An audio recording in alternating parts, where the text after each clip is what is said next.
Afternoon, everybody. This is the Thursday, July 13th afternoon session of the Portland City Council. Welcome, everybody. Could you please call the roll? Saltzman. Here. Udaley. Here. Wheeler. Here. And please read the first item. Item 811, recommend the Portland Bureau of Transportation develop new and expanded strategies to improve transit service and increase transit ridership throughout the city by developing an enhanced transit program and endorse a list of transit projects for the Regional Transportation Plan 2018 update. Call for projects. Commissioner Saltzman. Thank you, Mayor. Today we're going to hear from staff and our partner TriMet about proposed projects that will create safe streets and improve transit in our city. Item 811 is a resolution that gives the Bureau of Transportation the authority to add proposed enhanced transit projects to the Transportation System Plan, and we'll learn much more about that shortly from the staff. Item 812 is a resolution that amends the Vision Zero Action Plan to add a list of proposed projects to the Transportation System Plan. Both resolutions will allow PBOT to submit the project list to Metro's Regional Transportation Plan, and the timing is certainly excellent as the state legislature passed a transportation package last week that will help immensely with these projects. I want to especially thank Neil McFarland and our team at the city, especially Elizabeth Edwards, for all, and Director Treat and other PBOT staff for all their work on that successful transportation package. A significant number of streets in the high crash network are in areas where high numbers of low-income families, people of color, and people with low English proficiency live, work, and go to school. Making our streets safer for all, particularly for these groups, is fundamental to succeeding as a city. Equally important is to make these corridors attractive and effective for fast, reliable, convenient transit. This is the focus of the Enhanced Transit Program and Vision Zero. Transportation Director Leah Treat, TriMet General Manager Neil McFarland, and Senior Planner Art Pierce will kick it off for us. While they're coming up, Commissioner, could I have the clerk also read item 812? 812, amend the City Vision Zero Action Plan, Saving Lives with Safe Streets, to incorporate the Vision Zero project list. Thank you. Great. Hi, Mayor, Commissioners. Leah Treat, Director of the Portland Bureau of Transportation. We're really happy to be here today to talk to you about some of our most innovative and important projects that we're working on at PBOT. Vision Zero, which you all are very well familiar with and have been incredibly supportive of. But the other is a new concept, and it's called Enhanced Transit Corridors, and that is informing the update of the region's transit vision for the next 20 years. Our staff has been working closely together to improve safety and make transit more attractive, and we've been working very closely with our partners at TriMet and Portland Streetcar to come up with strong regional transit vision that meets our comprehensive plan goals as well as the region's goals. We thank our transit partners and Neil McFarland and Dan Bauer for being with us here today. So before we decide and dive into the specifics of the resolutions, there are two main reasons why we're bringing the items to you today in a joint presentation. One is that our recently adopted comprehensive plan lays out a clear Vision Zero and transit goals that mutually support each other. The other is that safe streets and a robust transit system need each other, and they are fundamentally linked. As you all are well aware, Vision Zero aims to eliminate all deaths and serious injuries on our streets by 2025. Many of our high crash network streets also happen to be key transit corridors and areas for neighbors to stop, shop, and get together. We're talking about extremely important corridors with multiple mobility demands. Many of these streets will attract much of the city's growth, so it is really imperative that they are safe, that they are attractive to all users, and they're very well serviced by transit. Only then can they be the places where Portlanders come together to meet, to shop, and to recreate. These streets and corridors in many ways are the test of whether we as a city can meet our goals for prioritizing walking, cycling, and transit, and to make safety and equity key principles guiding our actions. Regarding equity, as you'll see in a moment, a significant number of corridors lie in areas where high numbers of low-income families, people of color, and people with low English proficiency live. They work there, and they also go to school there.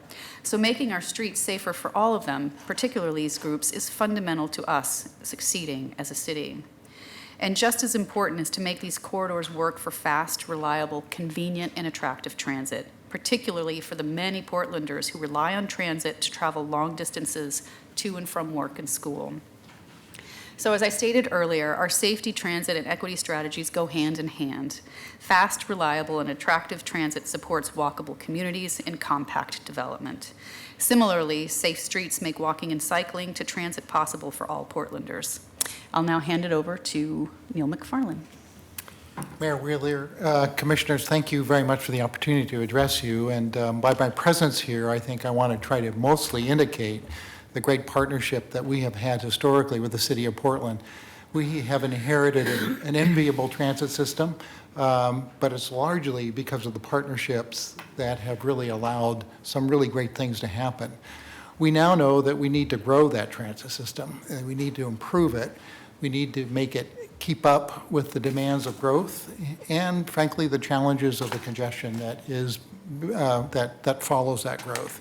And that's why I'm excited about being here today to share and join in the conversation about enhanced transit and some of the other concepts that we have outlined for the future.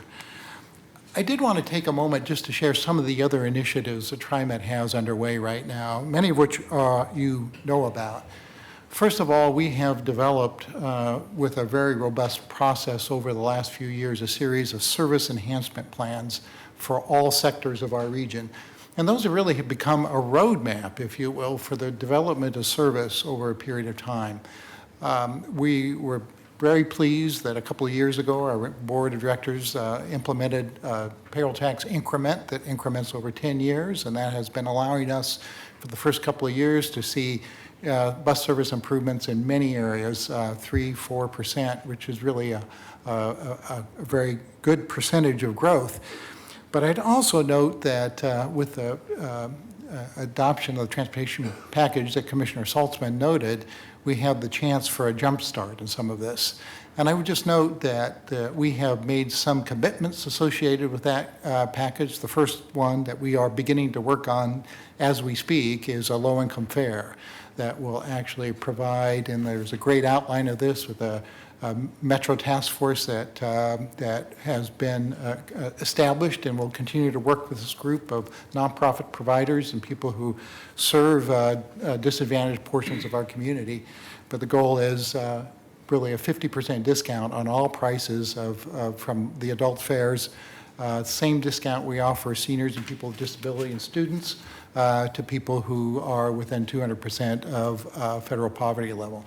So again, really important program. We're anxious to get that underway.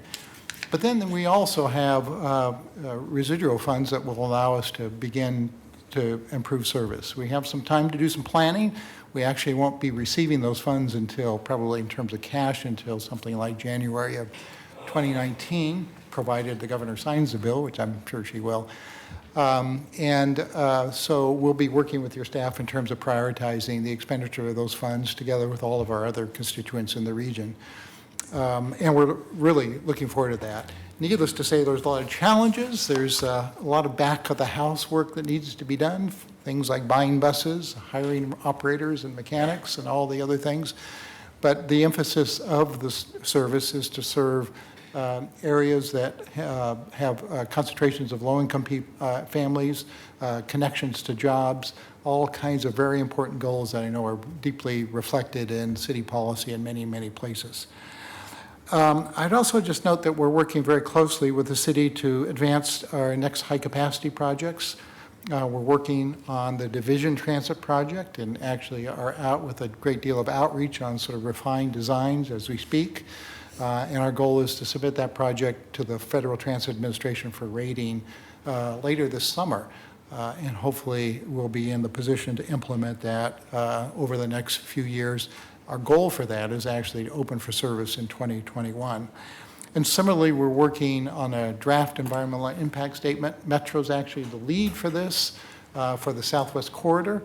It would serve our Barber I-5 corridor, which is the largest travel corridor, which is not served with high-capacity transit in the region right now. So we're excited about that and appreciate the city's continued support on all of that. And we're also engaged with our partners at the Portland City Department of Transportation, but also Portland Streetcar related to potential service improvements there as well. But you'll hear a lot more from Art and April about the concept of enhanced transit. And this is really an important concept to us because we know that we will continue to serve the majority of our customers on a bus system. And our bus system, as you'll see in this presentation, has been subject to substantially more and more delay. And it's been harder and harder for us to keep our buses on schedule, to keep our intervals where they need to be. And we'd love to be able to invest in corridors first that have a better sense of reliability and can provide a better sense of reliability to our customers. And I think combining the work that will be outlined to you with our improved service is really the model forward. We've proved that most recently on the 122nd corridor, where PBOT has been active in making a number of sidewalk, pedestrian, safe crossing improvements, and we've been stepping up service along the while. And 122nd, we'll look forward to becoming a full frequent service line here before you know. I would also just note that we are looking to expand other tools to make transit effective, and we're on the brink of actually sort of a big public announcement, if you will, for the Hop Fast Pass new fare system. And we're pleased to partner with Portland Streetcar on that, as well as C-Tran, and we think that will offer a great number of advantages to our customers. But we're also continuing on some of the other smart city initiatives that we were partnered with in terms of our application to DOT some time ago. That's different ways to get infrastructure to work better with our service. And those are really important initiatives that we're continuing to put a lot of energy into. And we're also preparing to launch our first series of electric buses. So in 2018, middle of the year, next year, we'll receive 5 electric buses that we'll begin to learn about. And I know there's a great deal of interest in that in the community. I personally believe that electric is the fuel of the future for transit. However, I'd also note that there's an enormous amount of organizational and other change that's required to really make electric technology work well. So this will be a great opportunity for us to begin to learn about that. Let me just close by once again just reiterating how much I value the partnership with the city. Literally nothing dramatic or good happens in this region without the city's related transit. Happens without the city's support. And again, be happy to be around as you approach the question and answer period as well. Great. Art? All right, thank you. So again, Art Pierce, I manage Transportation Planning and Capital Program for the City of Portland, as well as the Active Transportation and Safety Division. And so we brought together for you today essentially 2 topics that were being thought of separately as 2 separate council items, and then realized that they were really appropriate conversations to bring together as one. And so the specifics of what we're looking for today, we're looking for specific adoption around the Vision Zero work, and we'll be talking a little bit more about that, as well as essentially a midpoint briefing on where we are with the regional transit vision and with enhanced transit corridors. And we'll be looking for your endorsement of that proposed set of lists for the regional transportation plan. One of the reasons why we're bringing this together is 14 of the 30 high crash corridors are also enhanced transit corridors, so they will need both investments focused on safety and access to transit, as well as improvements that will support transit. And also really focusing in, we are at a stage right now in terms of the process in which we have adopted a transportation system plan, and we're now heading through into a coordination of those plans at the regional level. And it's very important for us to bring the latest thinking, particularly around the transit and Vision Zero, into that regional process, as well as into the next transportation system plan. So it's very timely and very important that we have this conversation with you so we can bring appropriate and updated information at the regional transit conversation. So in terms of what one sort of piece of background, I think some of you were here for the Transportation System Plan, but some of you are new. The Transportation System Plan includes a whole array of investments, and investments that are small, less than $500,000. These would be crossings or new lights, for instance, as well as projects that are more in the $500,000 level or more, and all the way up to many millions of dollars. Specifically, what we're trying to make sure that we have updated for this specific conversation are those that we want to make eligible in the regional transportation plan that might be eligible for federal funding or competing at the regional and state level for resources. And so that's why it's very timely today. So the first group of folks that we're going to bring up for you today is Margie Bradway and Clay Veka, and they're going to give you an update on the Vision Zero, unless there's questions for these two. No, thank you for your testimony. We appreciate it. It's good seeing you, Neil. Yeah. Good afternoon. Good afternoon. I'll move over so she can go. Oh, And I just want Good to afternoon. remind people that if there's anybody here waiting for item 813, 813 has been pulled back to my office, so there will not be a presentation on item 813 today. Sorry. that's okay. Hi, my name is Margie Bradway. I'm the Active Transportation Safety Division Manager. And I'm going to keep this part of the presentation brief. It seems like I'm getting an echo in my microphone. Am I okay? Yeah. Okay. So, Black Lives Matter! Black Lives Matter! Black Lives Matter! Black Lives Mimi, Matter! you are- We can't hide that bill, man. We know it's coming should I back. proceed, sir? Yes, okay. You guys will vote on it Wait today. one sec, because I Okay. actually want to hear what you have to say. It would lose today, wouldn't it? You need to give those cops bullets. Excuse me, you are in violation of council rules, and if you continue, you will be asked to leave, and if you don't leave, you're subject to arrest for trespassing. How dare you! How are you gonna tell me to get out there? That coward! Hey, by the way, they dropped the charges, you punk! You know what a punk is? A coward! Mr. Walsh, you've been asked to leave. Please do so. Thank you. Coward! Coward! Black Lives Matter, you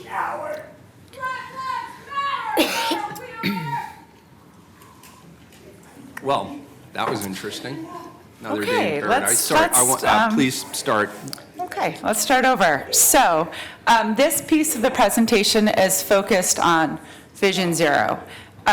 We are here today to amend, this particular resolution amends the Vision Zero action plan and adds a project list to that plan, and as well as directing PBOT, as Art mentioned, to amend the TSP, the Transportation System Plan, and the RTP, the Regional Transportation Plan. Next slide. I'll pause for a minute. Okay. So just to remind us all, you're familiar with the concept of Vision Zero, but the vision statement that was adopted by the 26-person task force is really important because it sets the criteria that we use in identifying all the projects. So the goal is working together, we will take equitable and data-driven actions that will eliminate deaths and serious injuries for all who share Portland streets by 2025. That means that we use really only 2 criteria in identifying projects. 1 are the crashes, fatalities and serious injuries, and 2, equity data. Also, as a reminder, the 26-member task force, Vision Zero task force, adopted the high crash network, and then subsequently, they have also directed PBOT to endorse this project list before you. And this city council in particular has had a huge amount of support for Vision Zero. As you can see in the slide above you, you may remember Commissioner Solzman when we came before this council in 2015 to adopt a Vision Zero resolution. We then came back with a full plan in 2016, which outlined 32 action items. One of those action items was to invest in the high crash corridor. And while we have been going forward with our plan, we've also been investing in projects such as Outer Halsey, which was funded by this city council, but the investment in those projects have been piecemeal. So what we're doing today is bringing you a complete, comprehensive list of projects, both funded and not funded, some large projects and some small projects, which Clay is going to explain. Good afternoon. Clay Veka, Project Manager for Vision Zero with the City of Portland. As Margie mentioned, Vision Zero identifies Portland's 30 most dangerous streets and 30 most dangerous intersections. Together, they make up Portland's high crash network. These are streets that make up only 8% of Portland's street network and yet account for 57% of deadly crashes on Portland streets. And in fact, the first week of July was pretty horrific and troubling. 7 people lost their lives on Portland streets, averaging 1 person a day. Additionally, there was a very serious bike injury. 7 out of those 8 crashes occurred on one of these 30 streets. This network provides a data-driven, focused way to invest designing safety in our most dangerous streets, with a particular priority on segments that overlap with sections shaded in gray, which show the equity areas referred to as community of concern in Portland. Vision Zero is multimodal in nature. Vision Zero commits to eliminating traffic fatalities for all people moving on Portland streets by all modes. This graphic shows that people walking are overrepresented in traffic fatalities on Portland streets. While about 9% of Portlanders identify walking as their primary mode of getting around, 31% of people killed on Portland streets are walking. Recognizing recognizing that there are personal safety concerns in using transit, from a traffic safety perspective, transit is an impressively safe choice. This graphic shows that while 7% of Portlanders identify using transit as their primary mode of moving about Portland, no people died in a traffic collision while on transit in the 10-year period that we analyzed. This further highlights the overlap of the 2 programs before you today. We need to make it safe for people to get to transit and invest in making transit a competitive and attractive travel option. Street design contributes significantly to how people behave and interact on the street, as well as to how severe the outcome of a traffic crash is. On wide multi-lane streets, people often feel comfortable driving fast, and they have a hard time seeing the complete street network. The tunnel vision occurs, and it's hard to see what's happening on the periphery, often where people walking and biking are moving. We know that the faster the speed, the more likely the crash is to result in death or serious injury. Two design tenets of Vision Zero to either set speeds that are safe for all users who are mixing on the streets, or on streets with higher speeds to separate people who are traveling with different modes. The Vision Zero Task Force, the body of community and agency leaders that came together to develop the Vision Zero Action Plan, was clear that Portland's Vision Zero work should prioritize street design. We know that we can redesign streets so that when someone makes a mistake, it does not result in death or serious injury. The center median in this design provides safe left-turning movements for people driving and a refuge for people walking across the street. People biking are provided with space from moving vehicles, and slower speeds are achieved through street design, education, and enforcement. Redesigning streets in this way is a top priority for Vision Zero. The first of the 32 actions in the Vision Zero Action Plan that Margie mentioned is street design number 1, to fund and build capital safety improvements on the high crash network. In order to implement that first action, we needed to step back and take inventory of what is already on the high crash network. With 30 long stretches of street across the city, we needed to develop a complete picture of what work already had been done and planned on each segment, on each corridor, and to see where the gaps were, where no projects had yet been planned or built or identified, but where we knew that there was safety investment that was needed. The goal of this big picture look was to ensure that every segment of the high crash network was analyzed and accounted for with a project to help achieve the Vision Zero goal. So with that in mind, we took this high crash network that we've seen, these 30 streets, and the first question we asked is, on the high crash network, where are there existing and planned projects? So on that map, we drew a green line where projects have already been built. We drew a gray line where projects are funded and should achieve significant safety investments that change the character of the street, such as outer division that Neil McFarland referred to. And then we drew orange lines where comprehensive safety projects have already been identified in the transportation system plan. So this is kind of the map that says, all right, we've either got something built, funded, or coming, or proposed. You may note that there's a gray polygon drawn around the central city that represents the boundaries of the Central City Multimodal Safety Project, which is a funded project whose planning process is just kicking off now. The project may fund safety improvements on the segments of the high crash network within its boundaries. Because of potential funding opportunity within this area, those segments are identified in the funded section of the Vision Zero project list that's in front of you. The next question we asked is, on the high crash network, where should new projects be added, or where should existing projects in the TSP be changed, either grown in description or in geography? So then we drew a solid red line where projects already existed in the TSP but needed to be expanded, either in length or in scope. We drew a dotted red line where there were no identified projects, but where there should be.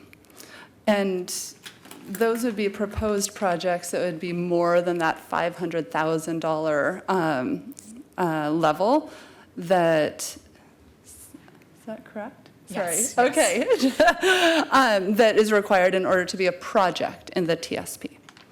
And then we drew yellow lines on areas where smaller improvements under $500,000 could be appropriate to achieve the safety gains needed. And those would be considered part of the Transportation System Plan Safety Program.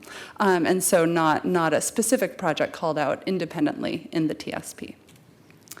So adding these two maps together, we see kind of what is funded and planned and what's newly proposed or revised.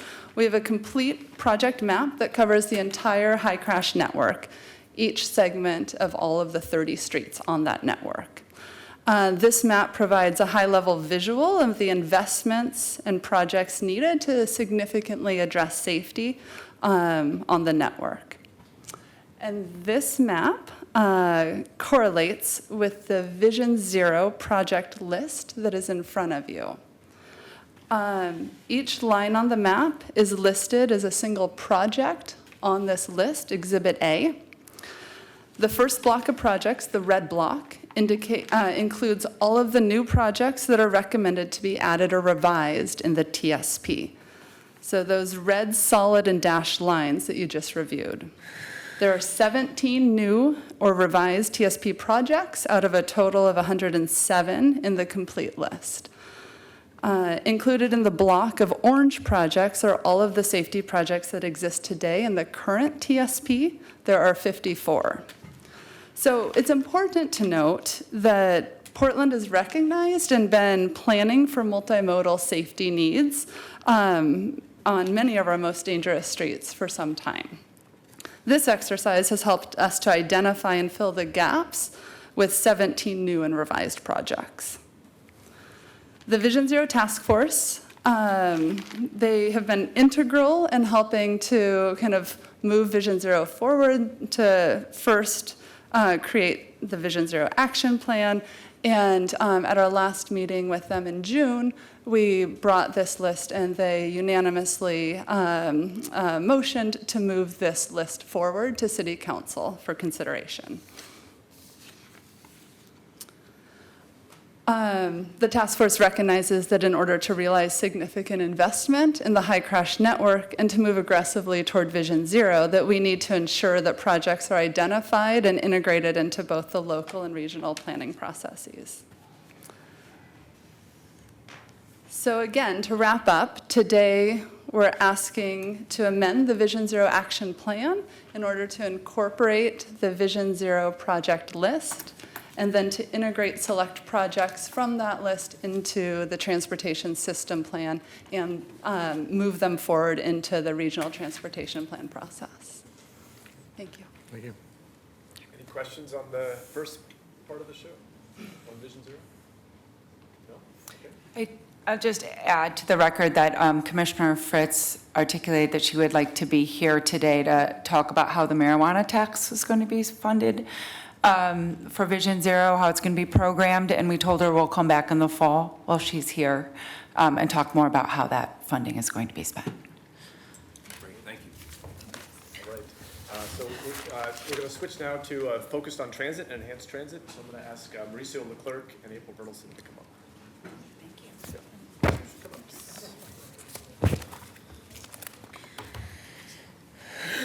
I believe actually the next is you. Yeah, So it starts maybe with me, I'll start. Yeah. Okay. So the second part of our show is pivoting to talking about transit and the importance of transit itself in terms of the potential for it to help serve our growing region. So let's go next slide, perhaps. So just a reminder around the full spectrum of transit. When we talk about transit improvements, there's a lot of different thank you. There's a lot of different potential outcomes that might be embedded in that. There's local bus service, sort of at the lower end of the spectrum, that's serving short trips, on and off trips, and then a spectrum going all the way up to high capacity transit, the MAX lines of our system, or even a future subway lines, those kind of things. What we've been emphasizing in recent work for PBOT is this specific middle of the transit. We've been talking about it being the missing middle of transit, similar to the missing middle of housing. How do we make sure that we're really stressing the importance of the workhorses of our system that are those transit lines? As Neil referenced already, a lot of the partnerships in the last couple of years with TriMet has been working on the service enhancement plan process, which is very specifically focusing in on smaller level service investments, the investments in new lines and bringing lines up to frequent service. And that lays a great foundation for the conversation that we've started initiating around enhanced transit. One of the specific sub-areas that we've given particular attention to has been around the east end of Portland, in particular focused on north-south service along some major corridors, as well as connections between housing and jobs in that area. And there's a number of additional service proposals that are embedded in that process. As we move towards the regional transit plan, we are working in partnership with Metro and TriMet and Portland Streetcar on making sure that we are implementing a system of planning and implementation in partnership to make sure these lines will be effective in serving our growth. Next. All of this is embedded in the Regional 2040 growth vision, which is, we have a map referenced here, which will see a series of major high-capacity transit corridors being the primary organizing principles around how we're going to emphasize our growth within the region, as well as within Portland. You'll see some key centers such as downtown or Gateway referenced here. Through the update of the comprehensive plan and the transportation system plan, Portland identified a whole number of additional centers and neighborhood centers and important corridors that are central to our growth strategy and to creating the future Portland that we want to see happen. One of the key realizations in that is the importance of bus service in particular in serving the daily activities of those specific locations, and the importance of specific attention by the city, not just by TriMet, in making sure that bus service can be effective. That a lot of the decisions around the service, in addition to adding the buses, are actually those in terms of priorities within the right-of-way, and that's a very specific task of the local jurisdictions to make those choices. What you see here is the current map of the regional transit plan, and you'll see that it primarily is emphasizing those major transit, high-capacity transit lines. What we are now proposing is to add a whole additional granularity to that system that shows how this bus service will be integral to providing that service. We gave you specific maps, I think, of these as handouts as well. Could you go back to the yeah, last sure. slide? I'm sorry, I didn't quite follow that last statement. You so said this- you're going so- to a whole new level of granularity, and I don't understand what that means. You bet. So what you'll see here is mostly what's stressed here are bus rapid transit or light rail transit lines being proposed and the focus of regional investment. Right. We're coming to realize and believe that the existing frequent service network and other bus lines also deserve this level of regional and, in fact, federal priority. And so we're pressing for this additional set of lines that are, I guess, coming between those major corridors you see there. Okay, and I'm sorry, I can't quite read the legend. Can you, what's the difference between red, yellow, and green on this? Oh, sure. They were, as Aaron mentioned, they were potential light rail lines or BRT. They did not let the colors represented priorities, first tier, second tier of implementation. And Southwest Corridor is a good example of one that was in the earlier state of implementation. Okay. So the next map is essentially a proposal coming from Portland to the region and to the regional process around how we might prioritize our emphasis in transit investment for the next 20 plus years. And so you'll see some key highlights of this map, and this is the specific handouts that we gave you as well. Some of the key highlights of that, on the regional high-capacity transit network, a lot of the emphasis is going to be on extending the MAX system farther out into the suburbs, in addition to Southwest Corridor. But then a lot of investment specifically in a whole series of those enhanced transit corridors, those bus corridors. And April's going to talk a little bit more what those might look like in a minute. But those include places like 122nd or 82nd, streets like Sandy or MLK. And those are all bunches of areas where we're seeing very rapid growth and very continued demand for transit, but also we're seeing them being caught in congestion. And April will talk us a little bit more about that. Maybe next slide. Of course, we won't be able to do all of those lines at once, and so one of the key parts of the process is deciding where to put our energy first. And so the second map shows a proposal for where we might emphasize our attention in years 1 through 10, years 11 through 20, and sort of long-term in the strategic perspective outside of our current 20-year planning horizon.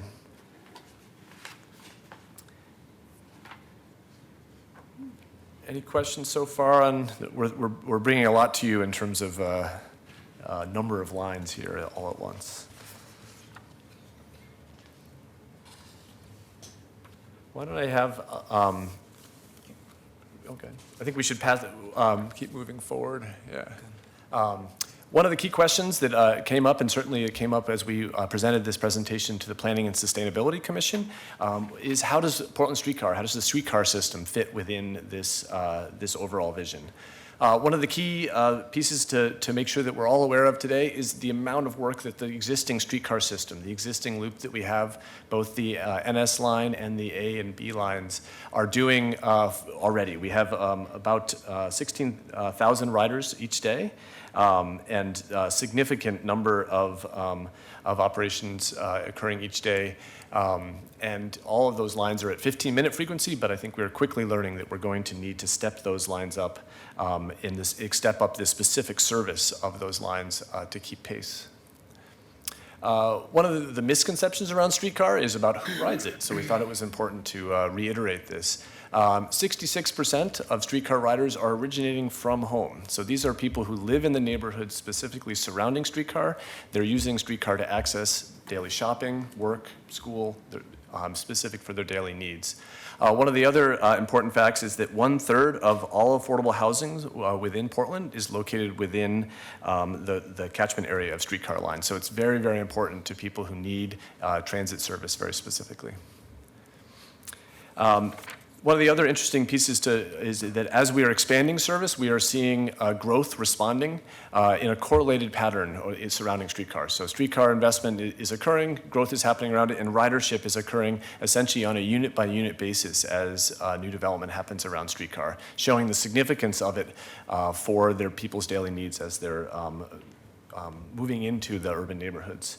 One of the issues that we see coming in the near term is specific to streetcar vehicles. And so you'll see here that as we're moving towards 2020, we're realizing that our now aging streetcar system, we're going to need to be refurbishing or retiring existing streetcars and need to be bringing new streetcars online. So we're starting to become a mature transit agency as the city of Portland, which is a new phenomenon for us for sure. I think I'll pass in terms of near-term investments, Portland Streetcar has done an extensive process of working with neighbors and constituents as well as with the Portland Streetcar Board and has really focused their near-term investment strategies in extending the streetcar system to Montgomery Park as well as to Hollywood along Broadway and Weidler. And so that's the near-term focus for the specifics of streetcar. And we at the city are considering streetcar as one of the components of the enhanced transit strategy, a specific vehicle type for a priority corridor. I think I'll pass it on to April to talk a little bit more about enhanced transit corridors and what we mean by that. Hello, thank you. So given this is something new that we've been talking about in the city and in the region, I thought I would start by introducing what is enhanced transit corridors to give you a better picture.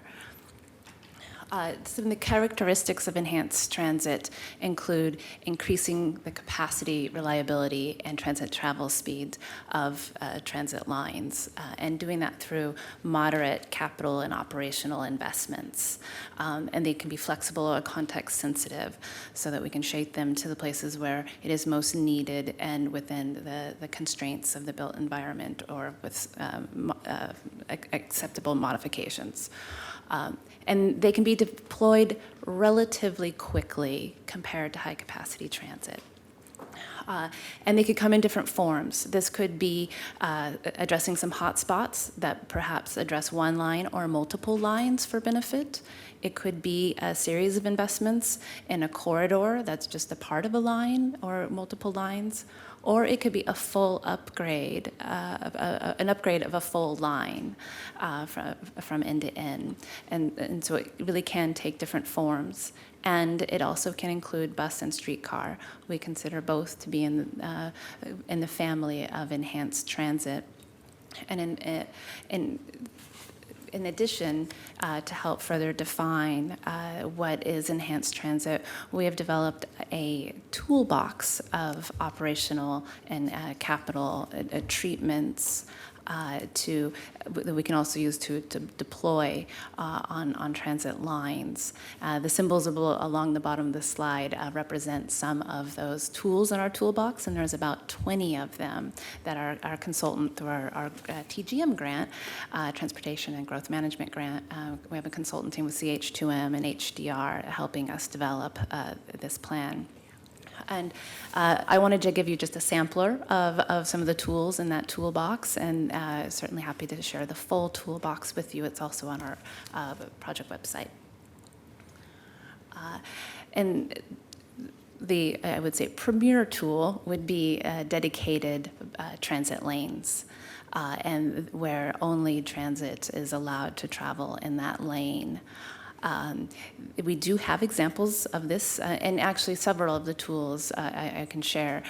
We have examples of them already in our transit system, including on some of the frequent service bus lines, and so we're looking for that opportunity to do even more. Another tool in the toolbox is business access and transit lanes called BAT lanes. And these are lanes which are primarily for transit, but allow other vehicles to also use that lane in order to turn, either to access local driveways, properties, or to make a right turn, for example, and then only transit is allowed to go through. So it's a preference for transit. Another tool is our ProTime peak period only transit lanes. We have an example of this in the photo here on Southeast Madison approaching the Hawthorne Bridge, where during the peak time up till 10 a.m. it is for buses only, but then in off-peak it's on-street parking. And you can see that there, on some days really the bus can enjoy the benefit of passing the congestion. Another tool is the intersection queue jump, or right turn except bus, similar with the BAT lane, and this would allow buses to also skirt around a traffic queue. Another family of tools are located at stations or stops, and just one tool I'll highlight is the bus stop consolidation, which means once you get on the bus, your trip can be quicker if it doesn't stop as often. And another family of tools we have is around operations, and the tool I'll highlight here is a transit signal priority, along with other signal improvements. And this allows a technology that is both located in our traffic signals, but also on the buses. And so a system that allows them to communicate and let the bus know, let the signal know that the bus or the train or streetcar is approaching, and to give them a green to clear out the queue or get through the light themselves.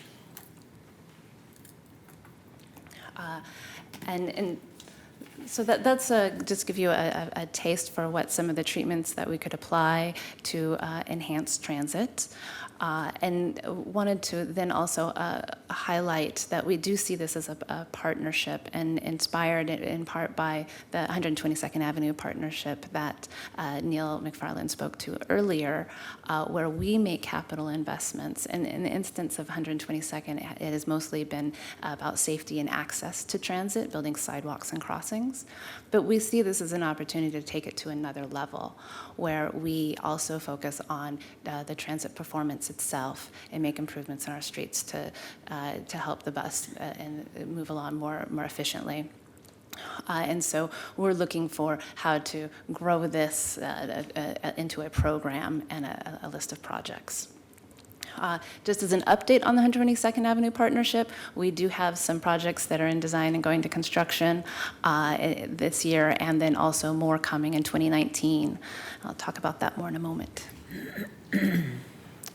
wanted to talk a little bit more about why. Why are we looking to do this? And fundamentally, it's because we think we need to do more to support transit in Portland.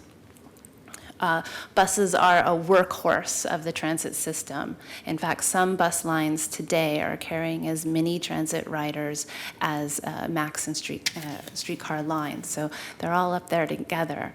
The number 4, which is 4th on this list, is already advancing as the Division Transit Project. And so there's some others up there that need some attention too. So, let's make those workhorses work better. Unfortunately, though, transit mode share within Portland has remained at about 12% since the year 2000. And our policy goals and our growth strategy really relies on a higher mode share, that more than 12% of Portlanders are taking transit. And we think that there's things that we can do to help improve that experience for the existing transit riders, so we keep them as transit riders and serve them well, but also that we can grow that ridership by making it more attractive. Could you go back to that for a minute? Because does this surprise you? It was a little surprising, yes. It surprises me a lot. Yes. Given that congestion over this time period has gotten much, much worse, and I would have expected just, based on the value of time, that you'd see an increase in ridership, but it's effectively remained stable. Why do you think that is? Maybe go to the next slide. Yes, wonderfully cued. I would clarify that the ridership has gone up as a whole number. More people are taking transit, but as a percentage, it has not increased. It's not. But that's still surprising to me. Yes, and we think it may in part be because buses are stuck in congestion, and they are also taking longer. And Okay, so your proposal of these enhanced zones then obviously gives the transit priority, and so you think that will address that issue? help to address it, yes, Help we to do. address that issue. Absolutely. Okay. And I would say the one other piece, actually soon coming to council, is growing transit communities, another effort that April's been working on, and that is focused on investments surrounding transit corridors to make it easier to walk and bike to access those transit corridors. And so that's another piece of the puzzle, is making sure most transit riders start out as pedestrians. So if they don't have full and complete facilities to get them to the corridor, it really is pushes them away from being transit riders. So I still have post-traumatic stress syndrome from the CRC conversation, but I remember lots of discussions about the time value of money or something like that. What was the term? All you transportation geeks, what was it? It was like the time value of money. At some point, the value of your time is such that you will switch modes of transportation. And so, one of two things is happening. Either the transit doesn't provide you any advantage in terms of time, or alternatively, the cost to you as a consumer of the transit has gone up proportionally to whatever savings might be derived from that transit. So are we also talking about the fares here? Well, in part, Neil spoke to the low-income fare piece of the puzzle, and so that's a key component. The other is making sure that we're balancing out the costs of your other options, and so the cost of parking, for instance, congestion pricing, all of those elements fit into this choice matrix that an individual traveler is trying to configure. Okay, I'm just surprised by that statistic. No, we are too. I mean, I think this is in part emboldened us to say we really need, as the city, not just as the transit agency, to take this issue very seriously and come up with an aggressive approach.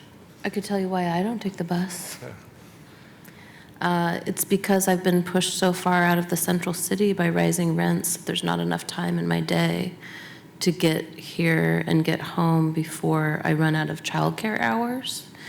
And I also have a son who uses a wheelchair, and I found the buses to be unreliable for wheelchair users. Unreliable mostly in that sometimes they're taken up by other wheelchair users. Sometimes they're taken up by other riders, such as in one instance, a gentleman pushing a car full of or a stroller full of chihuahuas. And, that was the second bus that we couldn't get on. So, and And I know, at least I live on the edge of northeast Woodlawn, so there is a reliable bus route. But for people, especially that have been pushed out to East Portland, there's not enough service. Maybe they don't feel safe walking home because of these unsafe streets. So I don't think we can underestimate how the housing crisis is impacting congestion. I agree, And yes. also something we heard from our other partners around the region is just taking longer and longer to get through the region, so impacts people, Portlanders who live further out, but also people who need to go from Gresham to Washington County where many of the jobs are. So these are Portland projects, but I think there's a great regional benefit that TriMet and other agencies understand. I mean, I know this is a tough one, but there's not a lot of park and ride options for people who live in the city. Like, I would probably be happy to do that, but.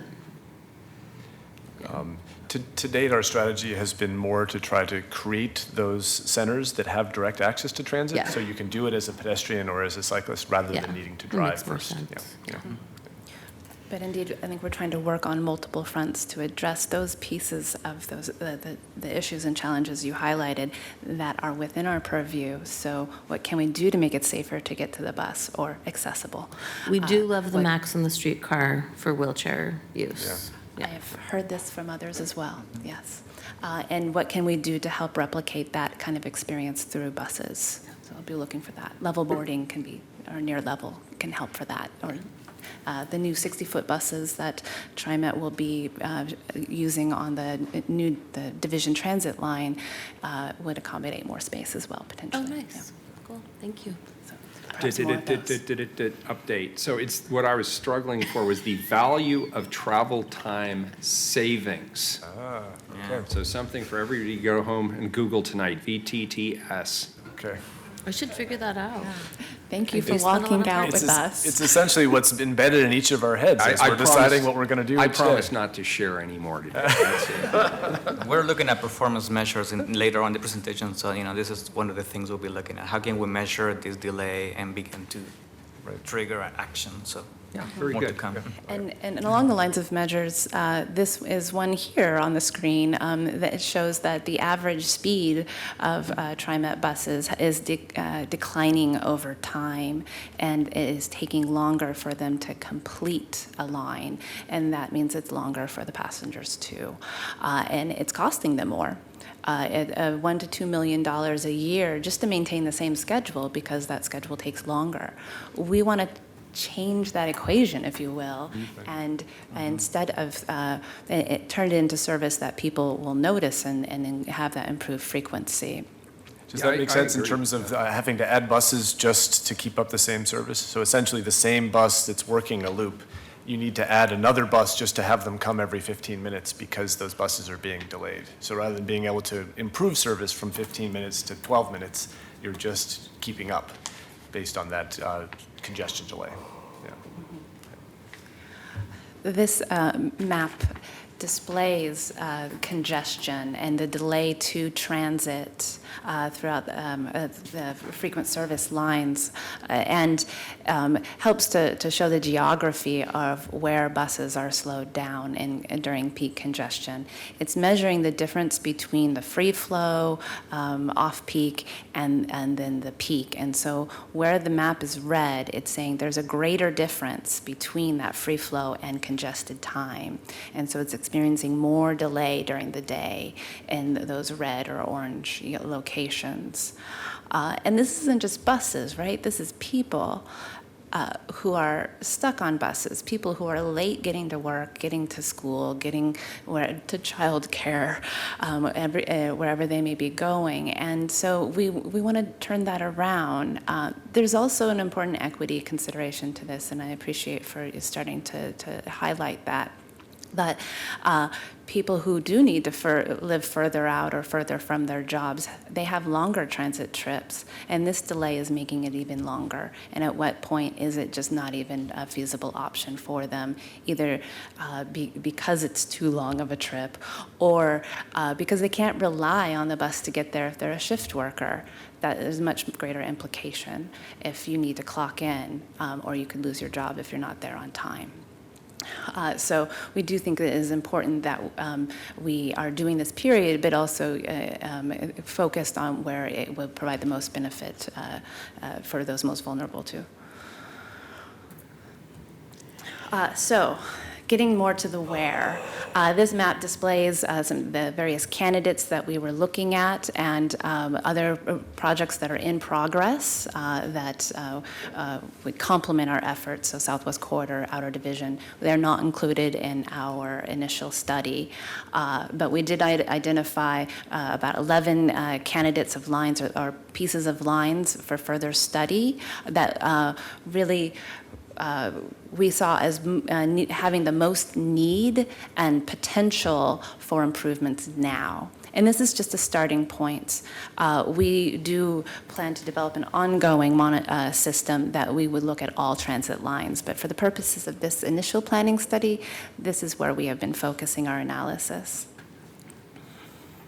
And we developed an initial methodology to evaluate these lines and segments of these lines. And our initial criteria include looking at ridership, reliability, which is that delay due to peak congestion, transit speed, where is the bus just slow all throughout the day, dwell time, that's time the doors open, it stops, and equity considerations focused on 3 primary communities where there's a high number of people of color, low income, or households with limited English proficiency.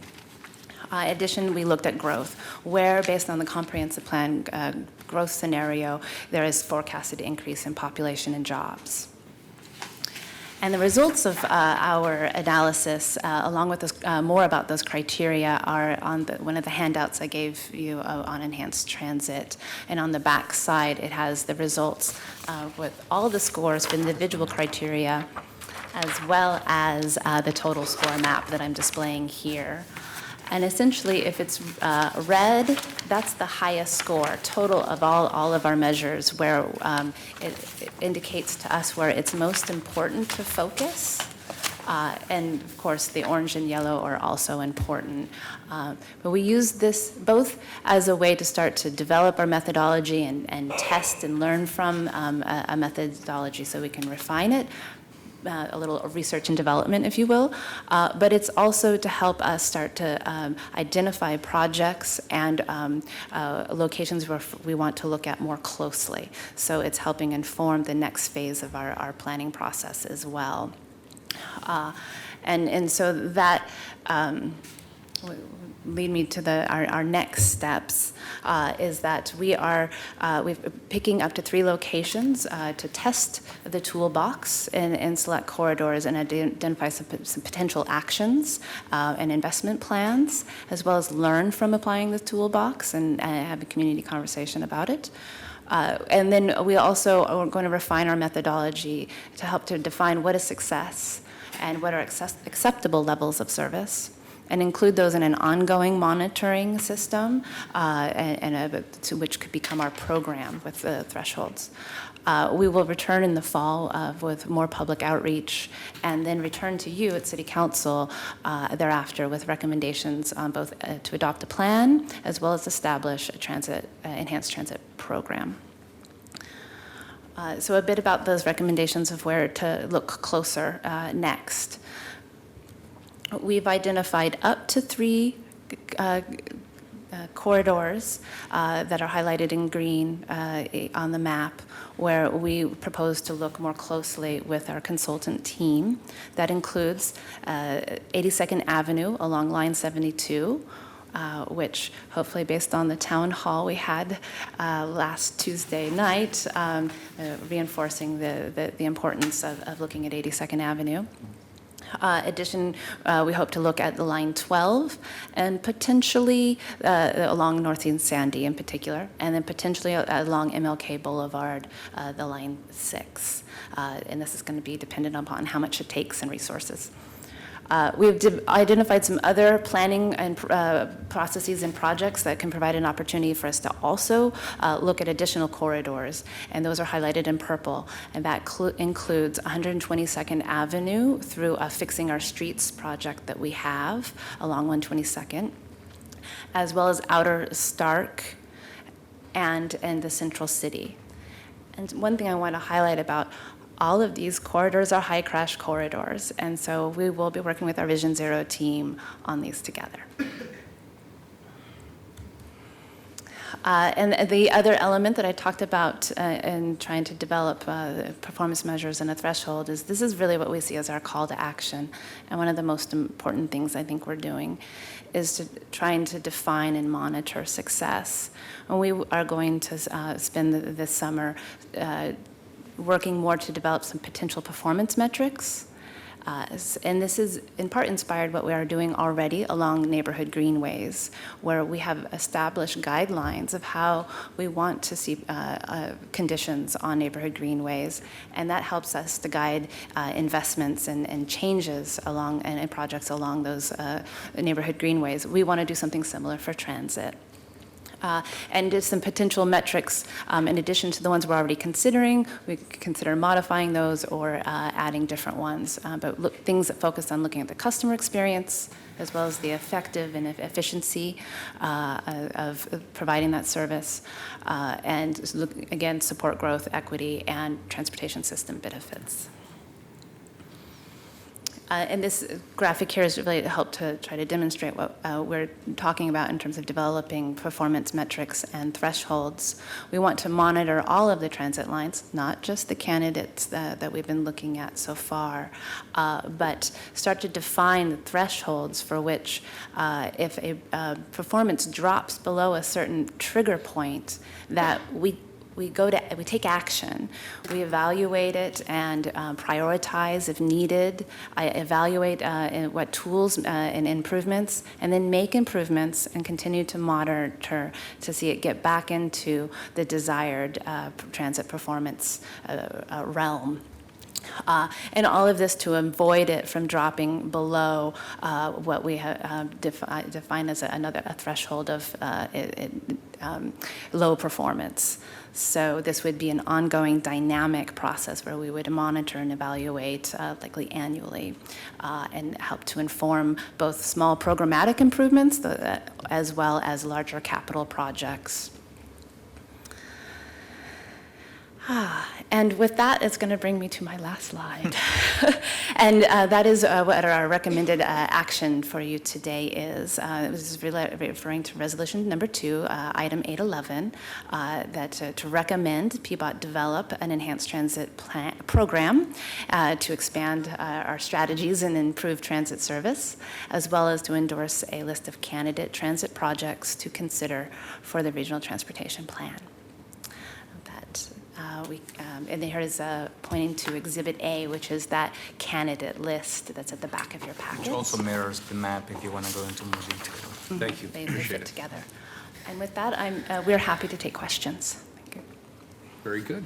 So do any of the projects involve enhanced or signal priority, I guess? Sure. Yes, they absolutely can. Yeah. Because did I hear you say that our traffic lights are equipped to do signal priority? It's both would be equipment that is a part of our signals, as well as equipment that goes on to TriMet buses or onto our streetcar. Right, so we have some lines that currently have that. This is a tool we'd like to use much more aggressively. So we have bus lines that currently have signal priority? Yes. Oh, Yeah. okay. Yeah. And here we have a list with you of a toolbox that we developed for ETC. Signal priority is one of the 20 tools we may apply for other specific. What would the impact be? These strategies are great from the perspective of transit. What's the impact on automobiles? So embedded in both decisions about the use of the right-of-way as well as time in terms of how people travel the right-of-way, there's definitely a trade-off there. And so it could be a trade-off of prioritizing transit time and use of the right-of-way, and it could be creating less expedient use of the right-of-way for vehicles, for cars. So do you have any way, I assume you do, of modeling what the impacts would be? Absolutely, Yeah. yep. And that would be part of any project development. So as we're doing those projects, we would be doing that type of analysis to look Okay, at the and trade-off. just to be clear, so I understand what I'm being asked to vote on, this Right. resolution directs you to move forward on the projects, but on the project list, On the project list, but you still have to come back and get the approvals for the Yes. individual projects. absolutely. So is this just, so this is just to basically give you the direction that you need? Right, and specifically, the why now is because of the regional transportation plan process and the need for us to submit candidate projects to the process. And so we wanted to get your support in moving along with at the planning concept level. Is this through JPACT where Yes, that's yes, introduced? yeah. And is there any conflict in this list with respect to our regional partners? No, in fact, it's been done with very close coordination with the regional partners and Okay. with Metro and TriMet. So we've been working very closely with TriMet. Each jurisdiction has its own call for projects, so we're trying to coordinate with them as best as we can. This is the first round of projects, people will submit stuff. We're hope that these lines will make it to the list, will be tested and modeled, we'll get results, we'll see how we're improving transit. There will be another lengthy process, perhaps a refinement of the call for projects, and time will pass another year before this becomes, with all of our partners, the region's transit vision. For now, it's just a proposal for us with very good ideas on transit and candidate projects, and we've been working very closely with TriMet in other jurisdictions. But this is the first round of it. So consider it like an input into that regional planning process. And we're meeting with some of our regional partners tomorrow morning, in fact. And I mean, this is a lengthy list of projects. What time frame are you looking at in terms of beginning and completing these projects? 20-year list. At least 20 years. So At most least of them are 20 years. 1 through 10 or 11 through 20 is the sort of first set that we think we can approach in the next 20 years. But we included projects including potential subway underneath the central city in this list as well, to make sure that the regional transit plan is thinking that far ahead in terms of big moves that we would need to be considering over time. And how often is this list updated? 5 years. Yeah.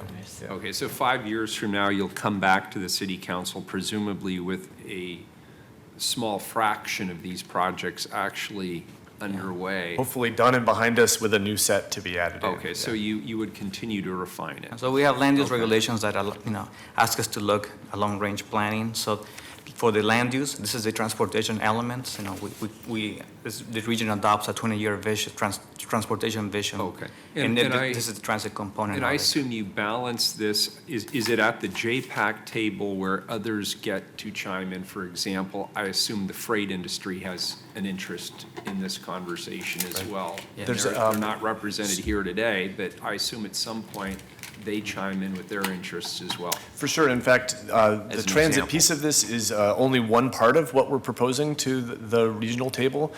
There's a whole specific set of freight projects as well as motor vehicle and pedestrian and bicycle projects. Those are being based on the transportation system plan, which this council adopted in the last year. The transit piece and the Vision Zero are the two pieces that we've most aggressively updated, and so we wanted to make sure that we had a specific conversation with you before passing Okay, those but on. my point here is, Yeah. this is really focused on the transit piece. But Correct. it obviously impacts freight mobility, bicycles, cars, pedestrians, it's all, and so, obviously, this isn't the place where we right-size this. So Correct. the question, I guess, is where do we do that? It's at the JPAC table? So on the project list scale at the JPAC table, it will also be modeled through the regional process. So there'll be a modeling exercise that happens there. And then at the individual project level, on the project design, deciding specifically in terms of how to use the toolkit that April described, specifically to a street, is part of the process that we then work often with a local stakeholder group and then come back to council with specific And project so, proposals. and I'll stop with one last Yeah. question. If I'm walking up the stairs after this meeting, and I have to say in one sentence, what is the purpose of this? What is the purpose of this? Specific to this, I think it's emphasizing the importance of transit for support supporting Portland's growth strategy. This is really, City Council is stressing that importance and stressing its support for us, prioritizing transit as one of the key modes to supporting our city. Okay, but we talked a lot about congestion, but congestion is not the bullet point that you're addressing here. No, I don't think it is. It's specific to, focused on transit and transit ridership. Okay, that's very helpful. I appreciate that. Thank you, Commissioner Daly. Can I just vote no for a subway? Sure. Yeah. Done. Did you vote no? No, now. Oh, now. Vote now. Oh, now for a subway, yes. They said no. I thought you Sorry, said no. guys. Yeah. Okay, for a subway, yeah. Yes. Oh, That's, there is one other thing I do want to highlight. yeah, sure. We just talked about projects and 1 to 10 year and out to 20 years. But we also have what is now today a modest program, but an annual program that enables us to do smaller projects. So this framework can also help inform identifying those projects, and we're doing that now.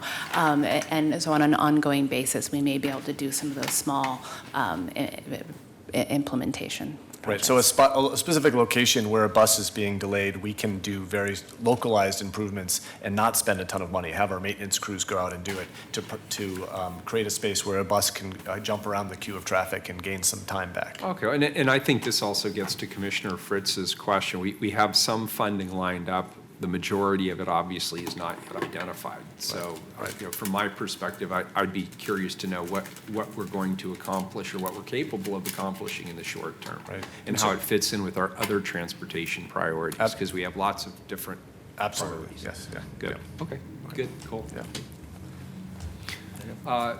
So we'll ask you to cool your heels for a bit, and we'll take public testimony. If anybody's signed up, do we have anybody signed up? We have about 7 people signed up. 7 people, very good. Please come up. Terry Parker, Yeah, 'cause I can't Alan think about it. Kessler, Back.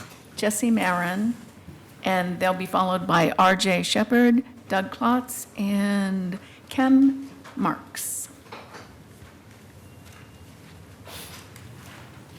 Good afternoon. Good afternoon. My name is Terry Parker. I live in Northeast Portland, and I'm speaking as an individual today. Sandy Boulevard is both a major traffic street and a freight street, in addition to being a transit corridor. There's already a considerable amount of congestion on Sandy, and not just during peak travel periods. Over the next 20 years, car trips in the Portland metro area are expected to increase by 49%, regardless of how much mass transit is added. When looking into the enhanced transit corridors toolbox, most of the tools will not fit within the already constrained Sandy Boulevard right-of-way without drastically increasing congestion and/or removing on-street parking that small and minority businesses rely on. This microphone is kind of funny for some reason. Okay. Even just adding curb extensions at the bus stops will compound foreseeable future congestion. The existing ones already do. Instead of operating like a big bully on the streets, TriMet needs to be just as courteous to drivers as TriMet expects from drivers. The Rose City Park Neighborhood Association has twice voted to retain 2 full motor vehicle lanes in each direction on Sandy, along with retaining on-street parking. Also suggested is the development of alternative bicycle routes. The loss of either travel lanes or on-street parking would have negative livability impacts on the neighborhood. I have for a long duration of time held the impression working-class homeowners in Portland that are slammed with property taxes and motorists who pay the gas taxes that fund the majority of transportation infrastructure are no longer being heard at City Hall. Special interests in the people who receive the majority of benefits but don't pay for them seem to get all the attention. The enhanced Transit Corridors Plan presented and first brought to my attention at a recent ODOT 82nd Avenue Community Advisory meeting that I sit on. I am also a neighborhood rep on the CNN's Land Use Transportation Committee, which has scheduled a tentative meeting with PBOT in November to discuss safety concerns and potential remedies on Sandy. None of the people I have spoken with from the neighborhoods had any knowledge of the ETC even existed. Where's the transparency? Where's the upfront involvement with affected neighborhoods before a plan is developed? To correct this in-the-closet planning, my suggestion is as follows. Treat each corridor as a separate endeavor and work directly with the neighborhoods, coalitions, and local business associations, possibly establishing advisory committees specifically from within these groups. Also think holistically, whereby there are no negative effects or takeaways for tax-paying motorists and no negative livability impacts on the neighborhood, both which must apply on Sandy. And one of the things that I keep seeing happen is it's taking longer for us to get around no matter which mode we use. It's not just transit. And it seems like what you want to do is add congestion and pricing to the motor vehicles to increase ridership. That's not equity. Thank you. Thank you, appreciate it. Good afternoon. Good afternoon. My name is Jessie Marin. I'm here as a co-chair of the Portland Bus Lane Project, and we appreciate the opportunity to share our testimony regarding the Enhanced Transit Corridors project. We thank you for taking the time to consider this resolution. The project's an important recognition of the role of the city's street in the efficient and effective functioning of the region's buses, and by extension, their role as our most effective tool in reducing our contributions to climate change. We understand that over the past several years, TriMet has experienced a decrease in bus ridership as a result of delays and unreliability due to increased congestion. And this has significantly impacted everyone's travel times. When riding the bus is slower and less reliable than driving, people who can do so often make the switch to the car. All Portlanders are affected by this increased congestion. For transit-dependent residents, increased travel times, and reduced reliability are significant. The transit-dependent often have jobs in which casually flexing a schedule is not possible. Transit availability and reliability have impacts on our ability to transport our kids to and from school, to go to work, to look for work, to find or take advantage of affordable housing, and to pursue education. In order to create an equitable city, we must provide fast, effective, and convenient transportation to all of our citizens. Our auto-dominated system does not scale, it cannot be expanded to meet the needs of a growing population, and it does not allow for our city to be resilient in the face of climate change. So we have noted that the draft resolution instructs PBOT to return to council with aggressive strategies and treatments to achieve the goals of improved travel times and increased ridership. This language matches the seriousness of the challenges listed in the resolution. I'm going to turn it over to Alan, my co-chair, to finish our statement, but I just want to urge you to support this resolution and to push for bold implementation. Thank you. Thanks. So I'll continue with the letter. We note in particular the language aggressive strategies and treatments that the resolution calls for. The ETC plan provides a number of tools to be used in improving transit service in the city. The most aggressive of these and the most likely to work, and what April called the primary tool, are bus lanes, queue jumps, and signal priority. Those are the tools that are going to be the most effective. We would ask the council to embrace the language of the resolution, make this an aggressive and bold policy, and let PBOT staff know that those tools should be their first choice. Let them know that they need to, take that language seriously. We ask council to keep 4 following requests in mind while implementing the ETC. The first one is, and I think this goes to the mayor's point about are there short-term fixes? We would like to see you pilot dedicated lanes, signal priority, and queue jumps in the central city. Although the corridors identified in the ETC are evaluated for a number of constraints, we have a hub and spoke model in Portland, and most of the lines come through the central city. So an improvement to especially crossing the bridges, that delay time would produce both save money, as you heard earlier, fewer buses have to go into service, and impact the whole network. I personally actually would suggest, I would love if the commissioners would go during a commute period and take a bike ride across the Hawthorne Bridge around 8:30 and just look at the buses stuck in traffic. I think you'll be shocked by how much money we're spending for buses to idle, and you'll see why people don't want to ride the bus when they can sit in their car and have AC and listen to them on radio. The second thing we're asking for is for you to identify and prioritize low-cost and high-impact opportunities. We think that if PBOT analyzes data, they'll be able to find specific spots where quick fixes are possible. And we think they should keep those in mind, especially when paving projects or whatever come up in those specific areas. The third one is that we want to ask you to use the ETC improvements Advanced Vision Zero. Adding dedicated bus lanes, taking 2 parallel travel lanes and taking one of those and making a dedicated bus lane makes everybody safer because cars aren't weaving, they're not racing, they're in line, the buses are in line, it's safer for pedestrians, buses are far less frequent than cars. It just makes the whole streetscape better. So focus on complete streets and use this as an opportunity to advance Vision Zero. Finally, we think you should hire a transit coordinator at PBOT. Roger Geller's done a fantastic job advocating for bicycles in the agency. And I think that having him there allows all the different projects to kind of have somebody looking after bikes. There should be somebody to look after buses in every project that PBOT is doing. Thank you for your time. Great.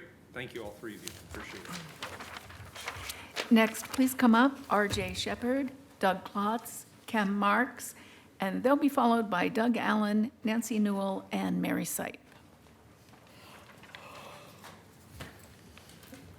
Good afternoon. Good afternoon. Thank you very much, Mr. Mayor and Commissioners. My name is RJ Shepard. I'm a software engineer at Metal Toad, which is a local software engineering firm. Many of our employees love being able to take public transit to and from work, but we've also noticed that they've become increasingly mired in congestion. Some of the points that are brought up amongst some of the concerned citizens, I think, are a really good point. However, when citing the business case that reducing the number of travel lanes and parking lanes actually will impact businesses, it's actually been shown to actually increase sales and also decrease commercial vacancies, according to the New York City Department of Transit Measuring Streets study.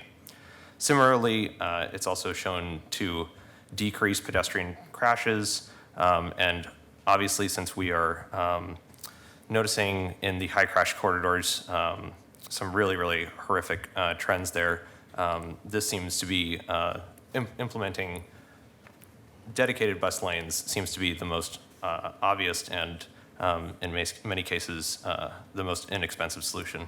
So I'm here to just say myself and the rest of the Portland Bus Lane Project are very much in support of this resolution. Thank you. Thank you. My name is Doug Klotz. I support the Advanced Transit Corridors and Vision Zero and the goals of the Portland Bus Lane Project. Transit is a keystone of the 2035 Comprehensive Plan, yet transit use is dropping in Portland, and this initiative will make some changes to city streets that will do something about that. I think primarily giving transit vehicles their own lane, so buses and streetcar, is one of the surest ways to do this. It will increase the number of people that a given street can carry. You can get a lot more people in a couple of buses than you can in a whole street full of cars. Faster, more convenient transit gets more cars off the road because transit becomes more attractive, leaving space for freight and delivery vehicles and for those who must use a car for multiple trips. I urge that the staff really concentrate on the dedicated transit lanes, signal priority, and queue jumps, but also, as was recently mentioned, to figure out a way to make some quick fixes even before the TSP money comes through, such as a signal modification at Madison and Grand, so the buses can go straight on to the southeast Madison and Grand, so they go straight onto the Hawthorne Bridge without being stuck in the line of cars. The buses get to go first, the cars come later, or you couldn't dedicate the whole lane. So, thank you. Thank you. Good afternoon. Good afternoon, Mr. Mayor and councilors. My name's Kem Marks, and I'm here to represent the Rosewood Initiative and the East Portland Land Use and Transportation Committee. I wish that I could support this resolution. And I want to say there's a lot of good things in this, this plan. But we have one major concern, and that is one of the tools in the toolbox. That tool is elimination and consolidation of bus stops. There's been a lot of focus today on the experience of riders on the buses once they get on the bus. But I haven't heard one word about the experience of bus riders before they get to the bus. If you have to walk 0.2 of a mile or 0.3 of a mile or whatever extra, and you are a person with a disability, you're a senior, you're a mother or a father with a stroller and a bag full of groceries, that is one of your major concerns. One of the driving factors in increasing or decreasing ridership for buses is the convenience of how close is your bus stop. If your bus stop is further away, you are actually pushing people back into their cars. That is going to undo all the efforts that you're talking about with Vision Zero, eliminating congestion, eliminating greenhouse gases. I want to also note that, the people who are going to be impacted are seniors, disabled people, people of color, and low-income people, because they are the most reliant, and they are not the ones who have the capacity to actually make a decision whether or not they're going to use the bus or they're going to get in a car. Thank you very much. Thank you. And when we're done with public testimony, I'd actually like to hear the staff response to that, because that's a pretty compelling argument. Doug Allen, Nancy Newell, and Mary Sipe. Good afternoon.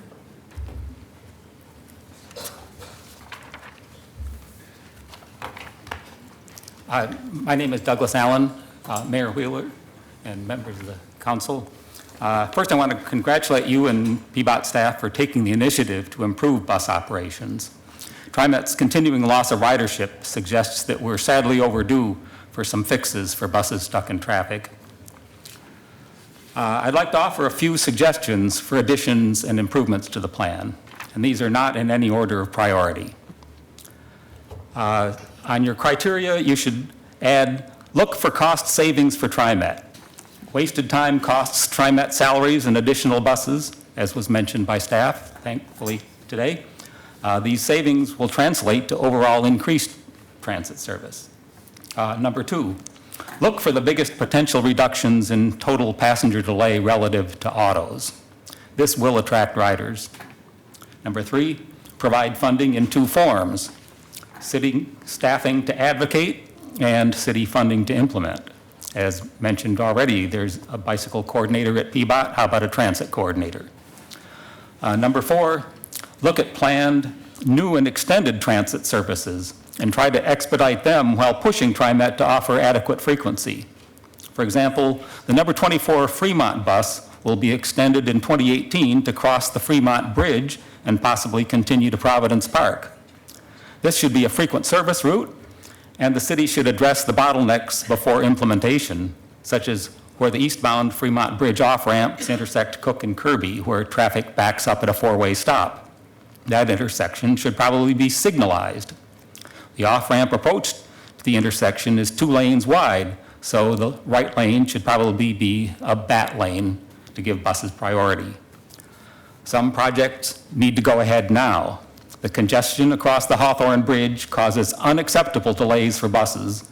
The city should act this summer to give priority to buses. Insist on a pilot project sooner rather than later. Some actions should happen tomorrow. The westbound ProTime bus lane on Southeast Madison, despite the photo that shows that it's in effect till 10 a.m., that's only for the final block. It's actually only in effect until 9 a.m. Congestion extends past 9:30 a.m. Can a member of the council today ask staff to extend the effective time and post appropriate signage immediately? Most congestion problems occur during the peaks, but the majority of TriMet ridership occurs off-peak. During the off-peak, the best way to improve travel time is to increase frequency of bus service, and traffic isn't so much of a problem. However, signals should use more intelligent priority to eliminate delays for buses, both during the peak and off-peak. For example, the series of signals that buses pass through to arrive at and depart from the Hollywood Transit Center are just begging for automated intelligence to be implemented. The plan should be less route and corridor oriented. Your best bet would be to eliminate the word corridor. Okay, I've submitted written comments to extend past my time, so thank you very much. Very good, and we did receive copies of this, so thank you for your testimony. Good afternoon. Good afternoon. My name is Nancy Noel. I've been in this community for over 20 years, riding buses, using a bicycle, walking. And what's of deep concern to me is that these kind of technical fixes don't include an incident that just recently happened on mass transit, and no clear survey has been done on how that's impacted ridership and the public's feeling of vulnerability after that horrible attack that occurred on the transit system. So I think that if we don't follow how people are actually out in the community feeling, whether they're going to be protected, whether there is a system that works for them, that they can easily get away from a situation like that. That was my station. My daughter uses that station. And I've been in situations where people handle it very skillfully with people that are, and we are, you all know, the increase of people that are mentally ill or under stress because of lack of employment, lack of health coverage. This is going to be all on the increase. So if you're not considering some of these situations and a better way to handle it, how does that transit system really appeal to the public?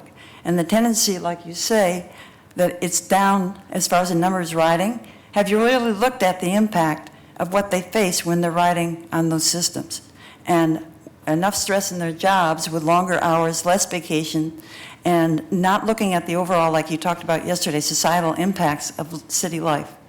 And if you don't do that, you're not going to get the results that you hope for, even though you've done all the technological spending, and there's no money on this. I mean, this report has no money amounts whatsoever, and people's pocketbooks are pretty well depressed at this stage. I mean, as far as a middle-class person that's lived here a long time, keeping up with the cost increases. So I don't think it's really a complete overview of the quality of life in this city. I agree that mass transit is really a good solution, but it has to be done wisely, and it has to be done with a lot of quality of life considerations. And I don't hear that in these reports, and I really would love to see that. Thank you. Thank you, appreciate it. Good afternoon. Good afternoon, Mary Sipe. I'm one of the people that's been referred to throughout this presentation. I am a low-income elderly woman living in affordable housing on the streetcar line. And I've lived in the Pearl District for almost 17 years, and 10 of those 17 years I have not owned a vehicle for a couple of different reasons. Now, for financial reasons. I've been using the streetcar since, well, I watched it built. It was built right outside of the building I lived in. I think that our transit system, now that I am someone who gets from point A to point B either by walking, taking the streetcar, the bus, or MAX, and occasionally using a zip car, I've experienced kind of everything that I've heard being talked about today. The dangers of being a pedestrian. If you get out of your car and you walk almost everywhere that you have to go, you will be amazed at how often your life is in peril. I can't tell you how many times, just in the neighborhood, I have come so close that someone has actually left the dirt from their vehicle on my raincoat. And so I think anything we can do to improve the safety of our streets all over our city, anything we can do to improve the transit system. I do think that the distance between stops, the frequency of things, especially like the streetcar, like to come down here, I have to make sure that I allow myself a lot of time, because if I miss a streetcar, I'm either going, I pretty much have to be 15 to 30 minutes early or risk being 30 minutes late wherever I'm going if I should happen to miss a streetcar.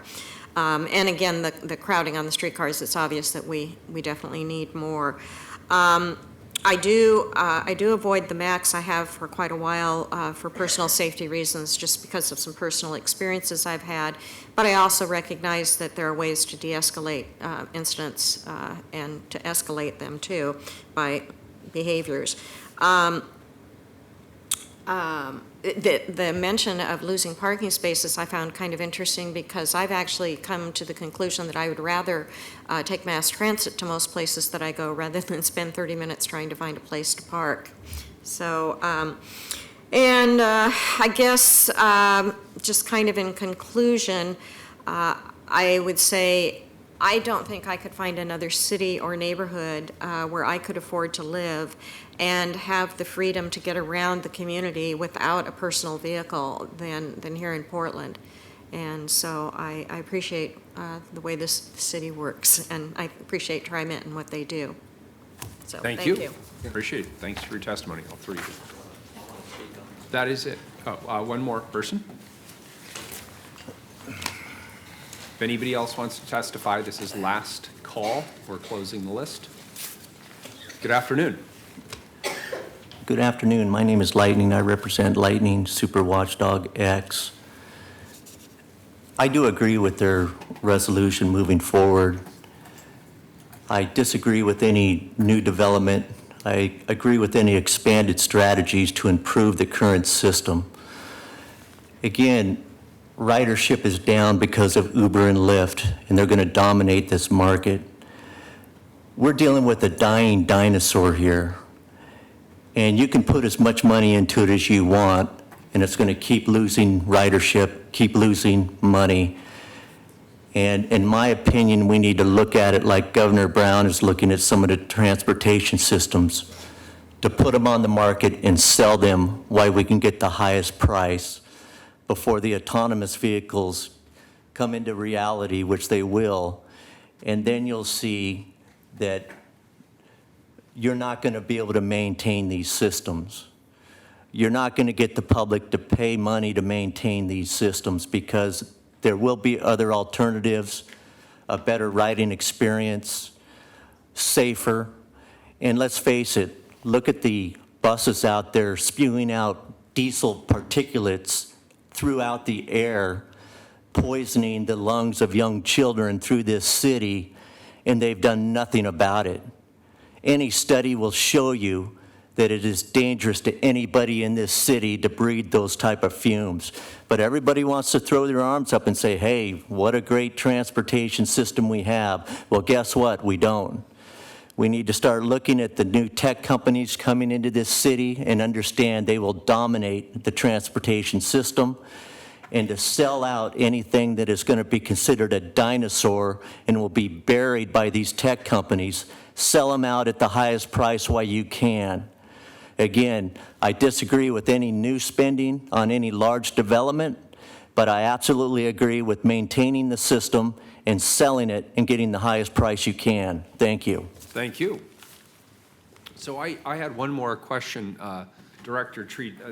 It was interesting testimony we received on the question of the frequency of bus stops, and there's an obvious trade-off there. Could you tell us a little bit about that trade-off? Sure. And your thinking behind it? I think in particular when we are talking about bus rapid transit lines, there are certainly trade-offs in the developments of those lines. And in order for a bus to move rapidly, you have to significantly or somewhat reduce the number of stops that it makes so it can move faster. So when we're looking at BRT, specifically along Division, we will be taking out stops along the way. We have had communications with East Portland and talking about which locations to take out and are trying to be as accommodating as possible, but at the end of the day, the project stops are going to have to be taken out. But we are also working with TriMet, along with the steering committee, to ensure that we have enhanced local service in East Portland to make up for some shortages in different routes. I also wanted to respond to the notion that we aren't investing into infrastructure of getting to the bus. We are making a lot of investments in East Portland along the Division BRT, specifically to support the BRT, but we also have many other capital projects in the works that will be adding cycling infrastructure, pedestrian infrastructure, and ensuring that people can get to school and to transit safely and easily. You guys want to add? Very good. Commissioner Daly? I just want to make sure I understand with the rapid transit, that will entirely supplant existing bus lines The bus line on Division will So be. it's not like you get on the rapid bus and you skip stops and there's an alternative, it's just only rapid. It's only rapid. Okay. I wanted to speak to a bit more about bus stop consolidation beyond just the Division Transit project, but if looking in other locations, we are having conversations, and I would start by saying I don't take it lightly, and we do want to choose wisely and try to minimize the impact. So even on the Division Transit project, but elsewhere, we think about what a stop is serving and which stops to close. So there are criteria and considerations that go into a stop closure and working with TriMet. And there are times when we push back. In addition, we would look for opportunities to couple that with crossing improvements. So if there are less stops, but if we can have those less stops better served with crossings and improvements at those stops, there can be an overall benefit. I would also highlight an example in streetcar where we recently did close. There was some stop closures, and streetcar found that ridership overall went up. And so not just that the additional people who, if their stop was closed, they went to the next stop, but there was an increase in ridership above that. So I think there are examples that we can look to that can show that there are benefits to stop closure, and that we just need to weigh those and do so sensitively. So, and maybe blending this with Mr. Parker's testimony, I assume as you make these decisions, you do actually work with the local community to help determine where the best locations are. Right.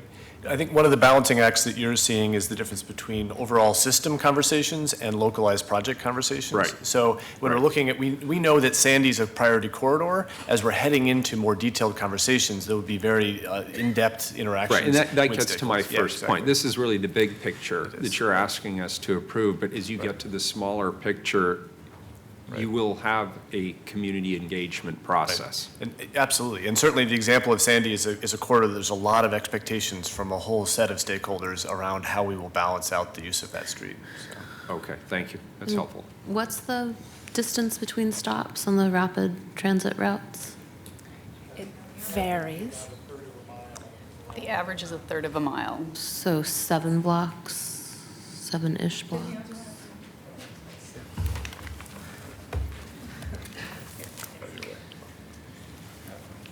Yes, I would just note on the, again, Neil McFarland, about a third of a mile is the average stop distance along the revised plan that we're now reviewing, and we are in the midst of community conversations and outreach on that, so no final decisions have been made. So we'll be looking at each of those individual decisions.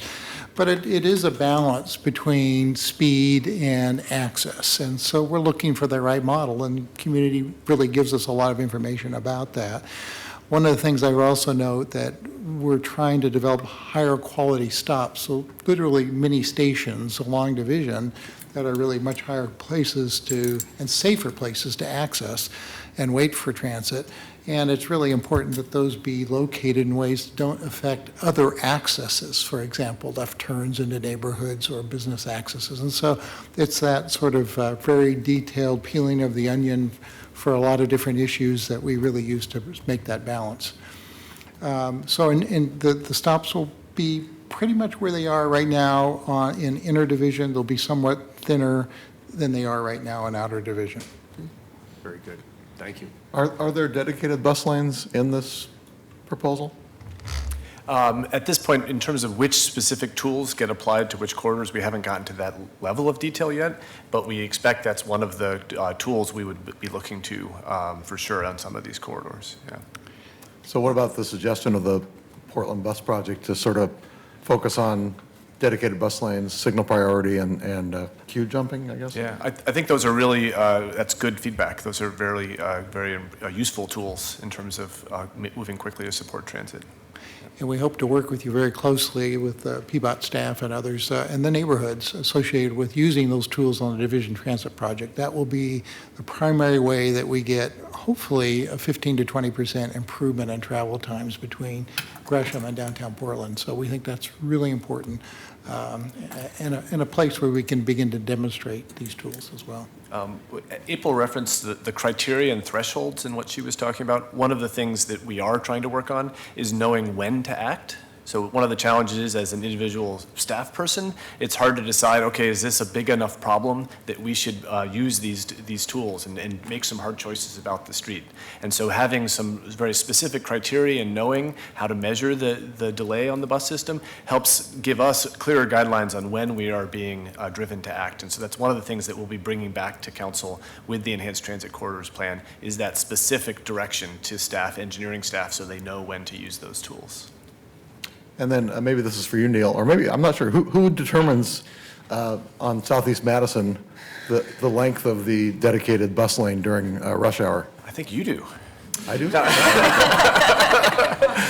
Well, no. So this is definitely your director. I should say how long Yeah. we consider rush hour to Right. be. I think the testimony was rush hour's longer than 9, and Yes. I would agree with that.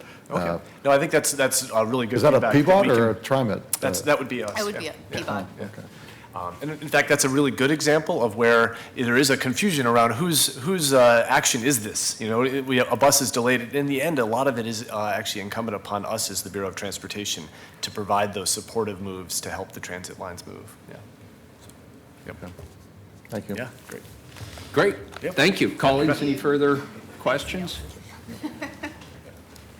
Please call the roll on 811. Salzman. Well, thank you all, PBOT, Streetcar, TriMet, and the public for your testimony. And I think this is a very exciting proposals in front of us, and we just need to make them happen sooner rather than later. Hi. Udaly. Thanks for the presentation. I'm looking forward to the subway. Aye. Wheeler. Aye. The resolution's adopted. Please call the roll on 812. Salzman. We'd be happy to sell you the first pass if you wish to purchase. Again, good work, everybody, on making our streets safer for everybody and helping to get people around better. Aye. Udaly. Aye. Wheeler. All right, the resolution's adopted. Thanks, everybody, for your presentation. 813 has been pulled back to my office for further discussion. Please call 814. 814, accept the 2017 Risk Management Report. Folks, I'm going to have to ask you to take it outside. We've got a lot of business ahead of us.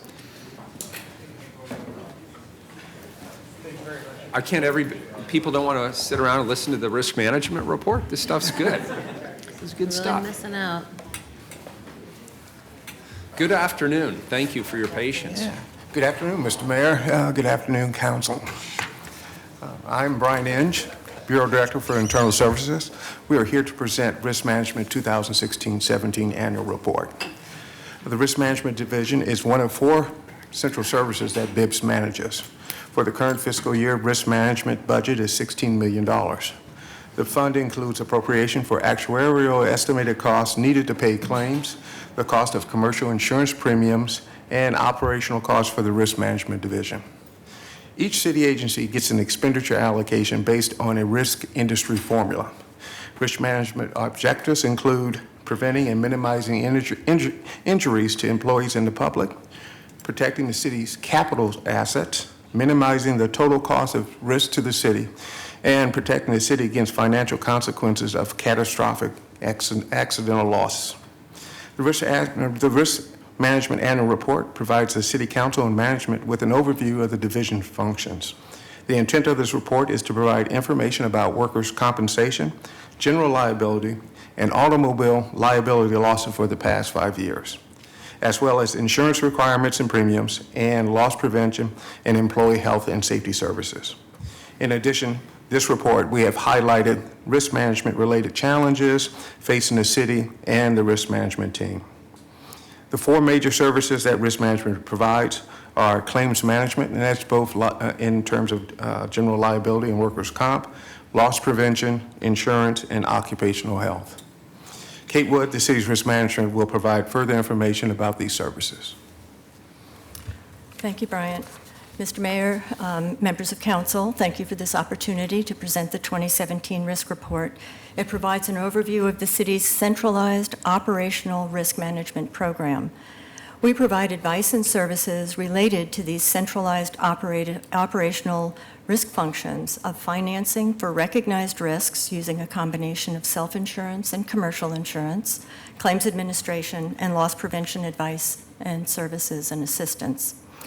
These centralized functions require staff with expertise in 5 distinct specialty areas: workers' compensation rules and regulations of self-insureds, injured worker rights, and return-to-work modified duty assistance, claims management for public entity tort liability, civil rights and employment practice liability, and third-party subrogation, commercial insurance placement, and financial transfer risk options, occupational health and infectious disease services of a registered nurse who provides OSHA-required preventive immunizations, on-site seasonal flu clinics, and the coordination of points of dispensing of medical countermeasures in the event of a bioterrorism attack, and loss prevention knowledge of OSHA compliance, employee safety, and workplace hazard assessment.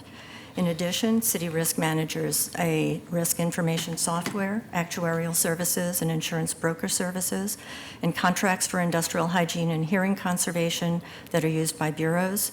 We use managed care contracts and medical bill review services to minimize workers' compensation costs while still assuring quality medical services to our injured employees. This coming fiscal year, we will be responsible for $16 million of city funds. We project almost 56% will be spent on claims, defense, and payments, 21% on commercial insurance, and the remainder on services to bureaus and the administration of the central risk function. Claims and workers' comp team manage almost all claims within the self-insured retention. That's $850,000 for each work comp claim, $1 million for liability, except for law enforcement liability, for which the city retains the first $2.5 million. Claim frequency has been steady with no outstanding change in loss trends, except for the months of January through March. We received in excess of 250 claims for vehicle damage due to potholes. We are hoping that that's a one-time aberration. How much was it again? An additional 250 claims for damage to vehicles due to potholes. That's over and above our regular winter claim counts. We hope that that's a one-time experience for us. Claims costs are also stable. The city has not paid a catastrophic liability claim since 2012. Workers' compensation costs are rising because of changes to statutory requirements, wage increases, and medical inflation. The city did pay on its first fatal workers' compensation claim. It was under the firefighter prevention coverage. And that just leads me to point out that this report does not cover disability claims filed by sworn police and fire personnel. That's handled by FPD&R. It's a separate coverage, and they have a different data system. Following a decade of annual budget cuts, position reductions, and almost 100% staff turnover, City Risk had to take a back-to-basics focus for its insurance, loss prevention, and health and safety services. The insurance market is ever-changing.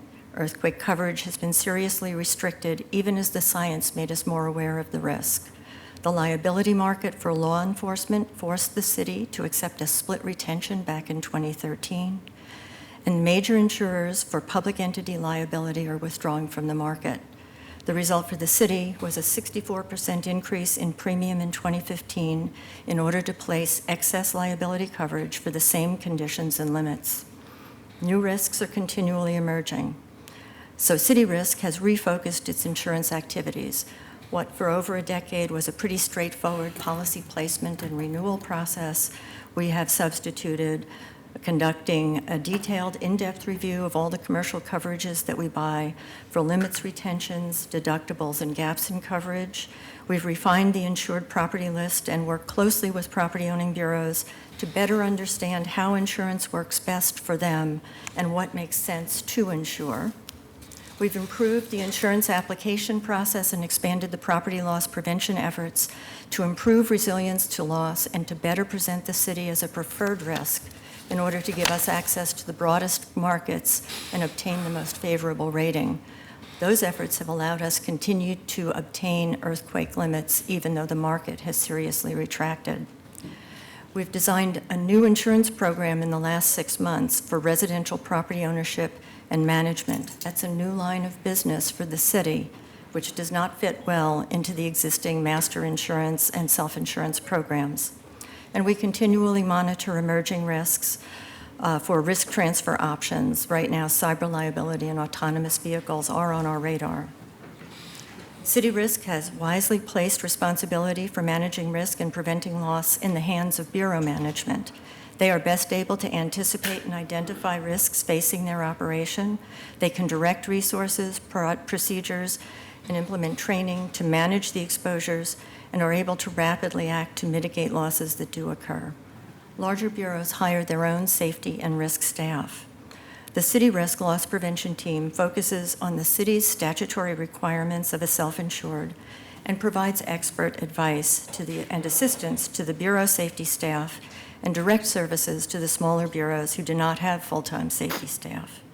And using our existing staff, we have been able to expand our efforts into the property prevention and disaster recovery arena. Examples of our back to basics employee safety activities include analysis of the employee safety programs in bureaus. These programs offer a foundation and tangible structure for bureau safety efforts. We prioritized safety OSHA requirements, have reviewed the written programs done by bureaus, conducted site visits, and done employee interviews. Of the 890 recommendations that we've made, bureaus have successfully implemented over 650 of them. And to assist the bureaus in this effort, City Risk has produced 15 loss prevention guidelines, 14 safety procedures, and 179 program templates. The overall loss prevention effort is required by Oregon workers' compensation statutes for self-insured entities. We're working with bureaus to review and offer advice on the current best practices for the 11 required elements of a loss prevention program. And we're monitoring the safety culture. For the first time in 20 years, we were able to conduct, compile, and provide feedback on the first citywide safety perception survey. It's a tool to assess the city's safety culture. We have recently completed a follow-up survey and expect to finish our analysis of those responses in late August. We continue to work on auto liability and driver safety. We've proposed multiple updates to the city's administrative rules for drivers, access to city vehicles, and driving on city business. We've been able to access the resources of a retired safety specialist from ODOT who is able to offer specialty driving and mobile equipment training, which includes behind-the-wheel coaching to bureaus at a very reasonable rate. We've moved our basic defensive driving class online, which improves bureau access and reduces time away from work. And we've rebuilt our crash investigation and follow-up process. And we're continuing our efforts to expand driver license and driver record monitoring to city drivers who are residents of the state of Washington. In addition, City Risk expanded its loss prevention efforts to prevent accidental damage to insured property and improve property resilience to and recovery from disaster. We competed for an innovation grant to get funds to help bureaus finance the implementation of basic earthquake fire prevention technology, and we've helped bureaus access the services of our current property insurer to implement human factor protocols for fire loss prevention, to apply their engineering loss control recommendations, and to access their design review for major building remodels, construction, and acquisition, which enables us to build in resistance at the design phase when it's the most feasible. The city is changing and growing rapidly. City drivers must still operate large vehicles on narrow streets, now shared with many other road users. The affordability of shelter has resulted in a crisis in homelessness. Infrastructure is showing the impact of deferred maintenance. Civic engagement is tinged with a culture of protest. Technology is driving change at a dizzying rate. An aging workforce presents safety challenges as they stay in the workplace, and knowledge transfer and succession challenges as they leave. Citizens have a different expectation of city government responsibility. These are some of the uncertainties the city is facing now and into the foreseeable future. As our part as the centralized operational risk function for the city, our immediate challenges are intelligent automation of routine tasks and procedures to achieve consistency and efficiency, and to free up our skilled city risk employees for the high-value work that we hired them to do. Succession planning for the unique body of knowledge that we provide to the city, and to achieve a workload balance for the existing staff, and collecting and communicating useful information and actionable data to assist bureaus in managing risk. City Risk will continue to do its part to help address the impact of all the uncertainties facing the city, and we're continuing to work on our current activities. Next year, I plan to update you on our continuing effort of employee safety and health and process improvements through the self-insured reviews, loss prevention programs, and the results of the safety perception survey. We'll give you a progress update on protecting property from accidental loss and improving resilience and disaster recovery, and the improvements that we hope to make on data collection, reporting, and information communication. I want to thank you for your time and your attention. I'll be happy to take any questions that you have. Commissioner Daly? So I just want to make sure I'm understanding, there's a pie chart on page 11 that shows the total replacement value of all city assets to be about $1.8 billion. That's our insured values. That's the Those are- insured values, not that's- replacement value. Right. Well, we insure for replacement. Oh, okay. So those are all of the properties that city bureaus have asked us to place on the insured value list, and that we place with FM Global, who's our current property insurer. And it comes to almost $1.8 billion. Yeah, and BES, Bureau of Environmental Services, is like well over half of that replacement value, I They guess. have some very high-value properties. Okay. I guess I would have thought maybe water and BES would be at least on a comparable level, but. Thank you. I didn't want to interrupt you because it was a great report. Thank you, by the way, for the thoroughness of the report. And I actually love the out-year exposure analysis, just in terms of some of the challenges and changes that are coming in the years ahead. And I appreciate that your office is forward-thinking in that regard. Catastrophic coverage, you mentioned earthquake coverage. Could you dive a little bit deeper?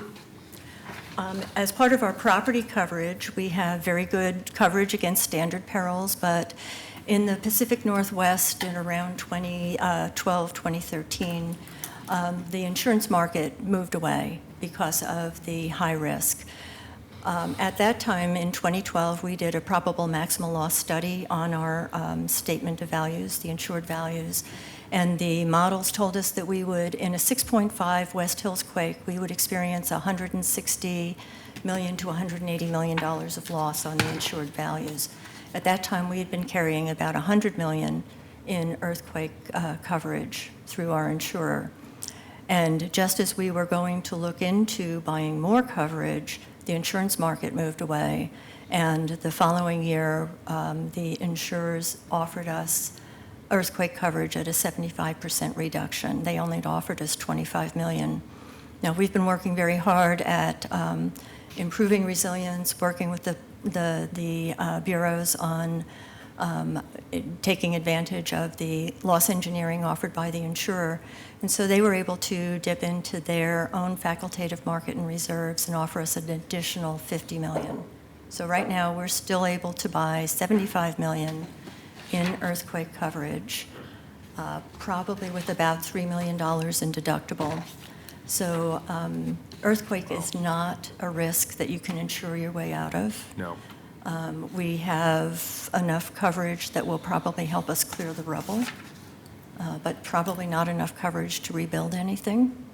And that's an issue that we've raised within the city in terms of looking at what alternative means the city can plan for to be able to implement long-term recovery following a major quake. Very good. And if I understood you correctly, over the course of the next year, that is a priority of yours to identify that resilience strategy, and you're bringing it back to the city council, or did I hear that incorrectly? That actually is something that is really more on the finance side of the house as opposed to the insurance side. Very And good. so it would really happen with the Bureau of Revenue and Finance, the treasurer, the economists, the CBO. Okay, very good. I appreciate that.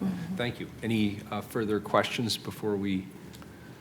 Do we have a single insurer for earthquake coverage? We have a single property insurer, and they are selling us $75 million in coverage. If we want more, we're going to have to go into what's called the differences in conditions market, or DIC. That would cost us probably double what our current rate is. We did offer that possibility to prior administration. And one of the challenges is that you pay for property insurance every year, whether you use it or not. And so the question becomes, do you want to pay that very high cost of insurance for that DIC coverage every year and roll the dice of whether or not you're going to need it? Or do you want to take that money that you use on that insurance premium and put it into resilience, improving the resistance of the buildings that you have, and community readiness? And the decision on the prior administration was that's where they preferred to put those funds. I can't argue with that. It's a very tough decision to make.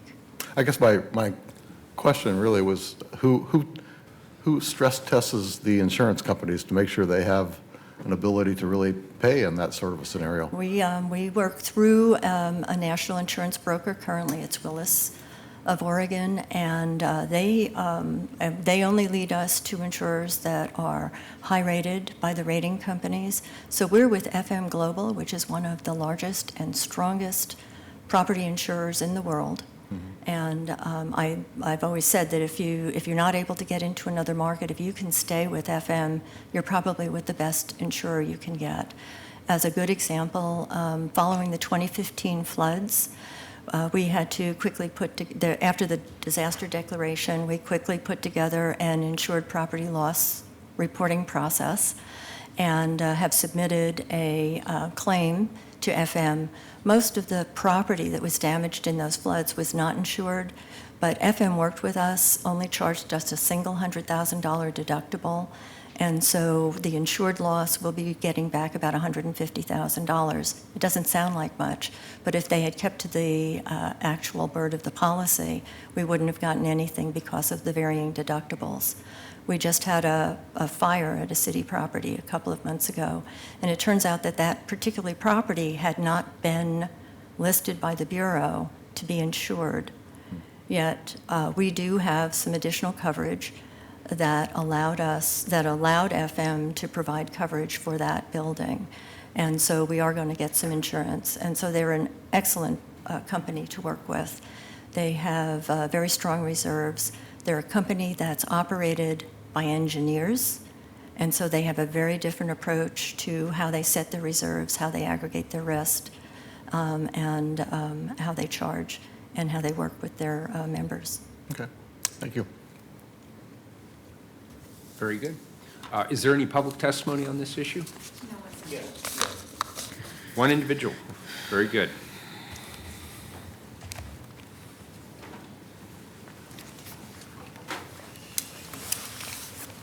Thank you. Good afternoon.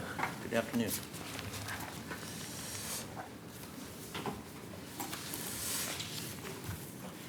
Yes, my name is Lightning. I represent Lightning Super Watchdog X. I have some real concerns on the statement made that liability went up 64% in 2015. I'm hoping we can have some more information on that, on why that would have happened, but liability insurance, if that's the statement that was made, I'll leave it at that. Issue number 2 is on the general liability issue.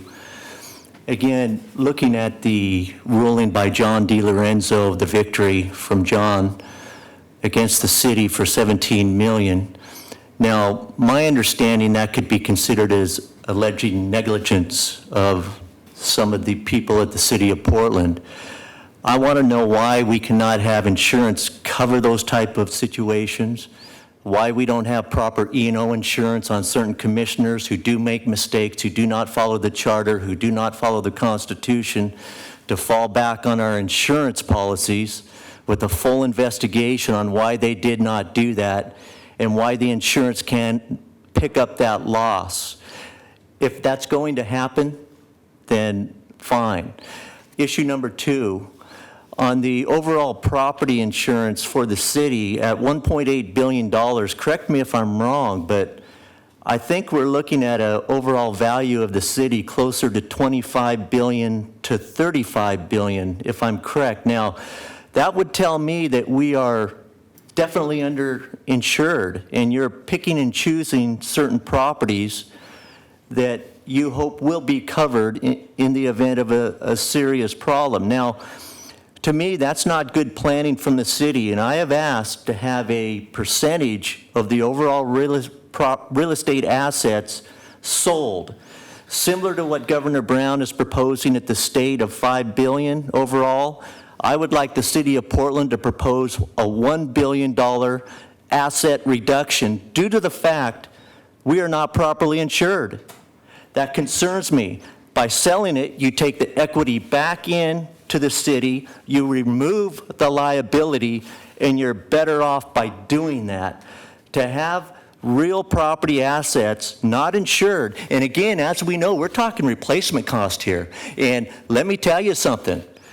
When you don't have replacement cost on some good properties, you will learn real fast on how your equity will disappear immediately. And let me tell you something.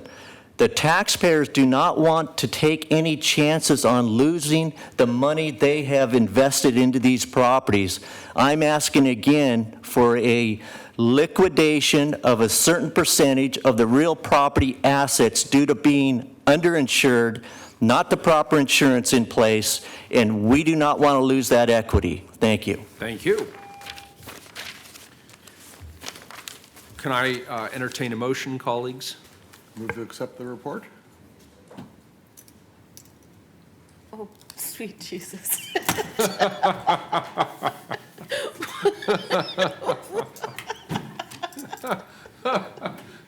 I'll take that as a second, Commissioner Udaly. Yes. I was waiting for you.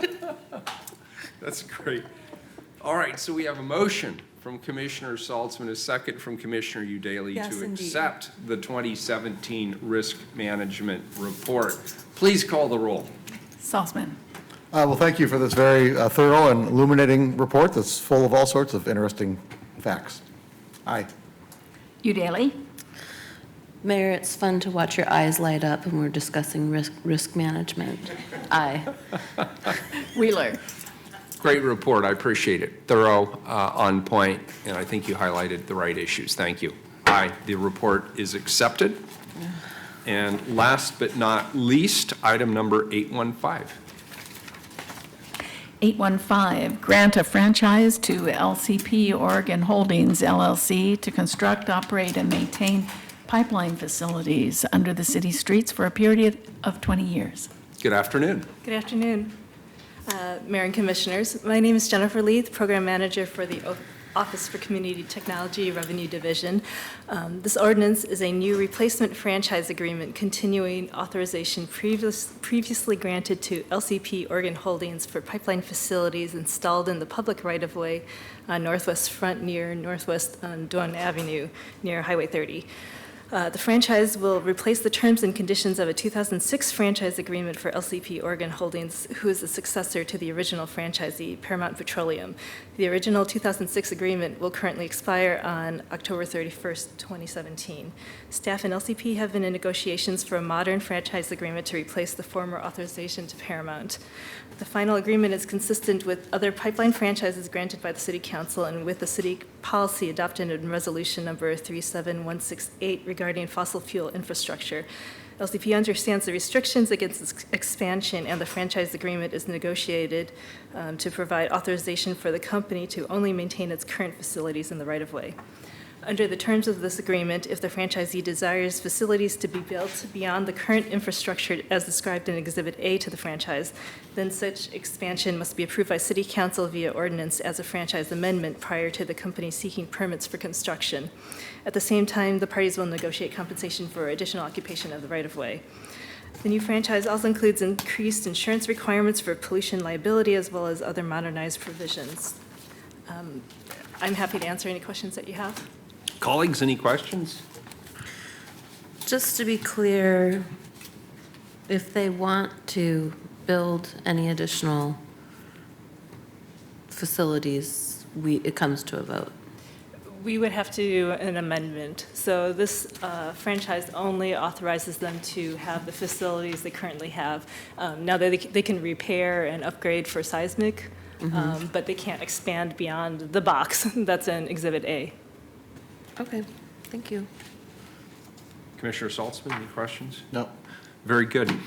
Thank you. Makes perfect sense to me.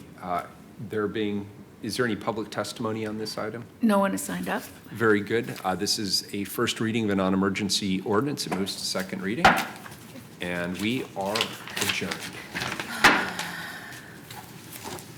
Thank you for your presentation.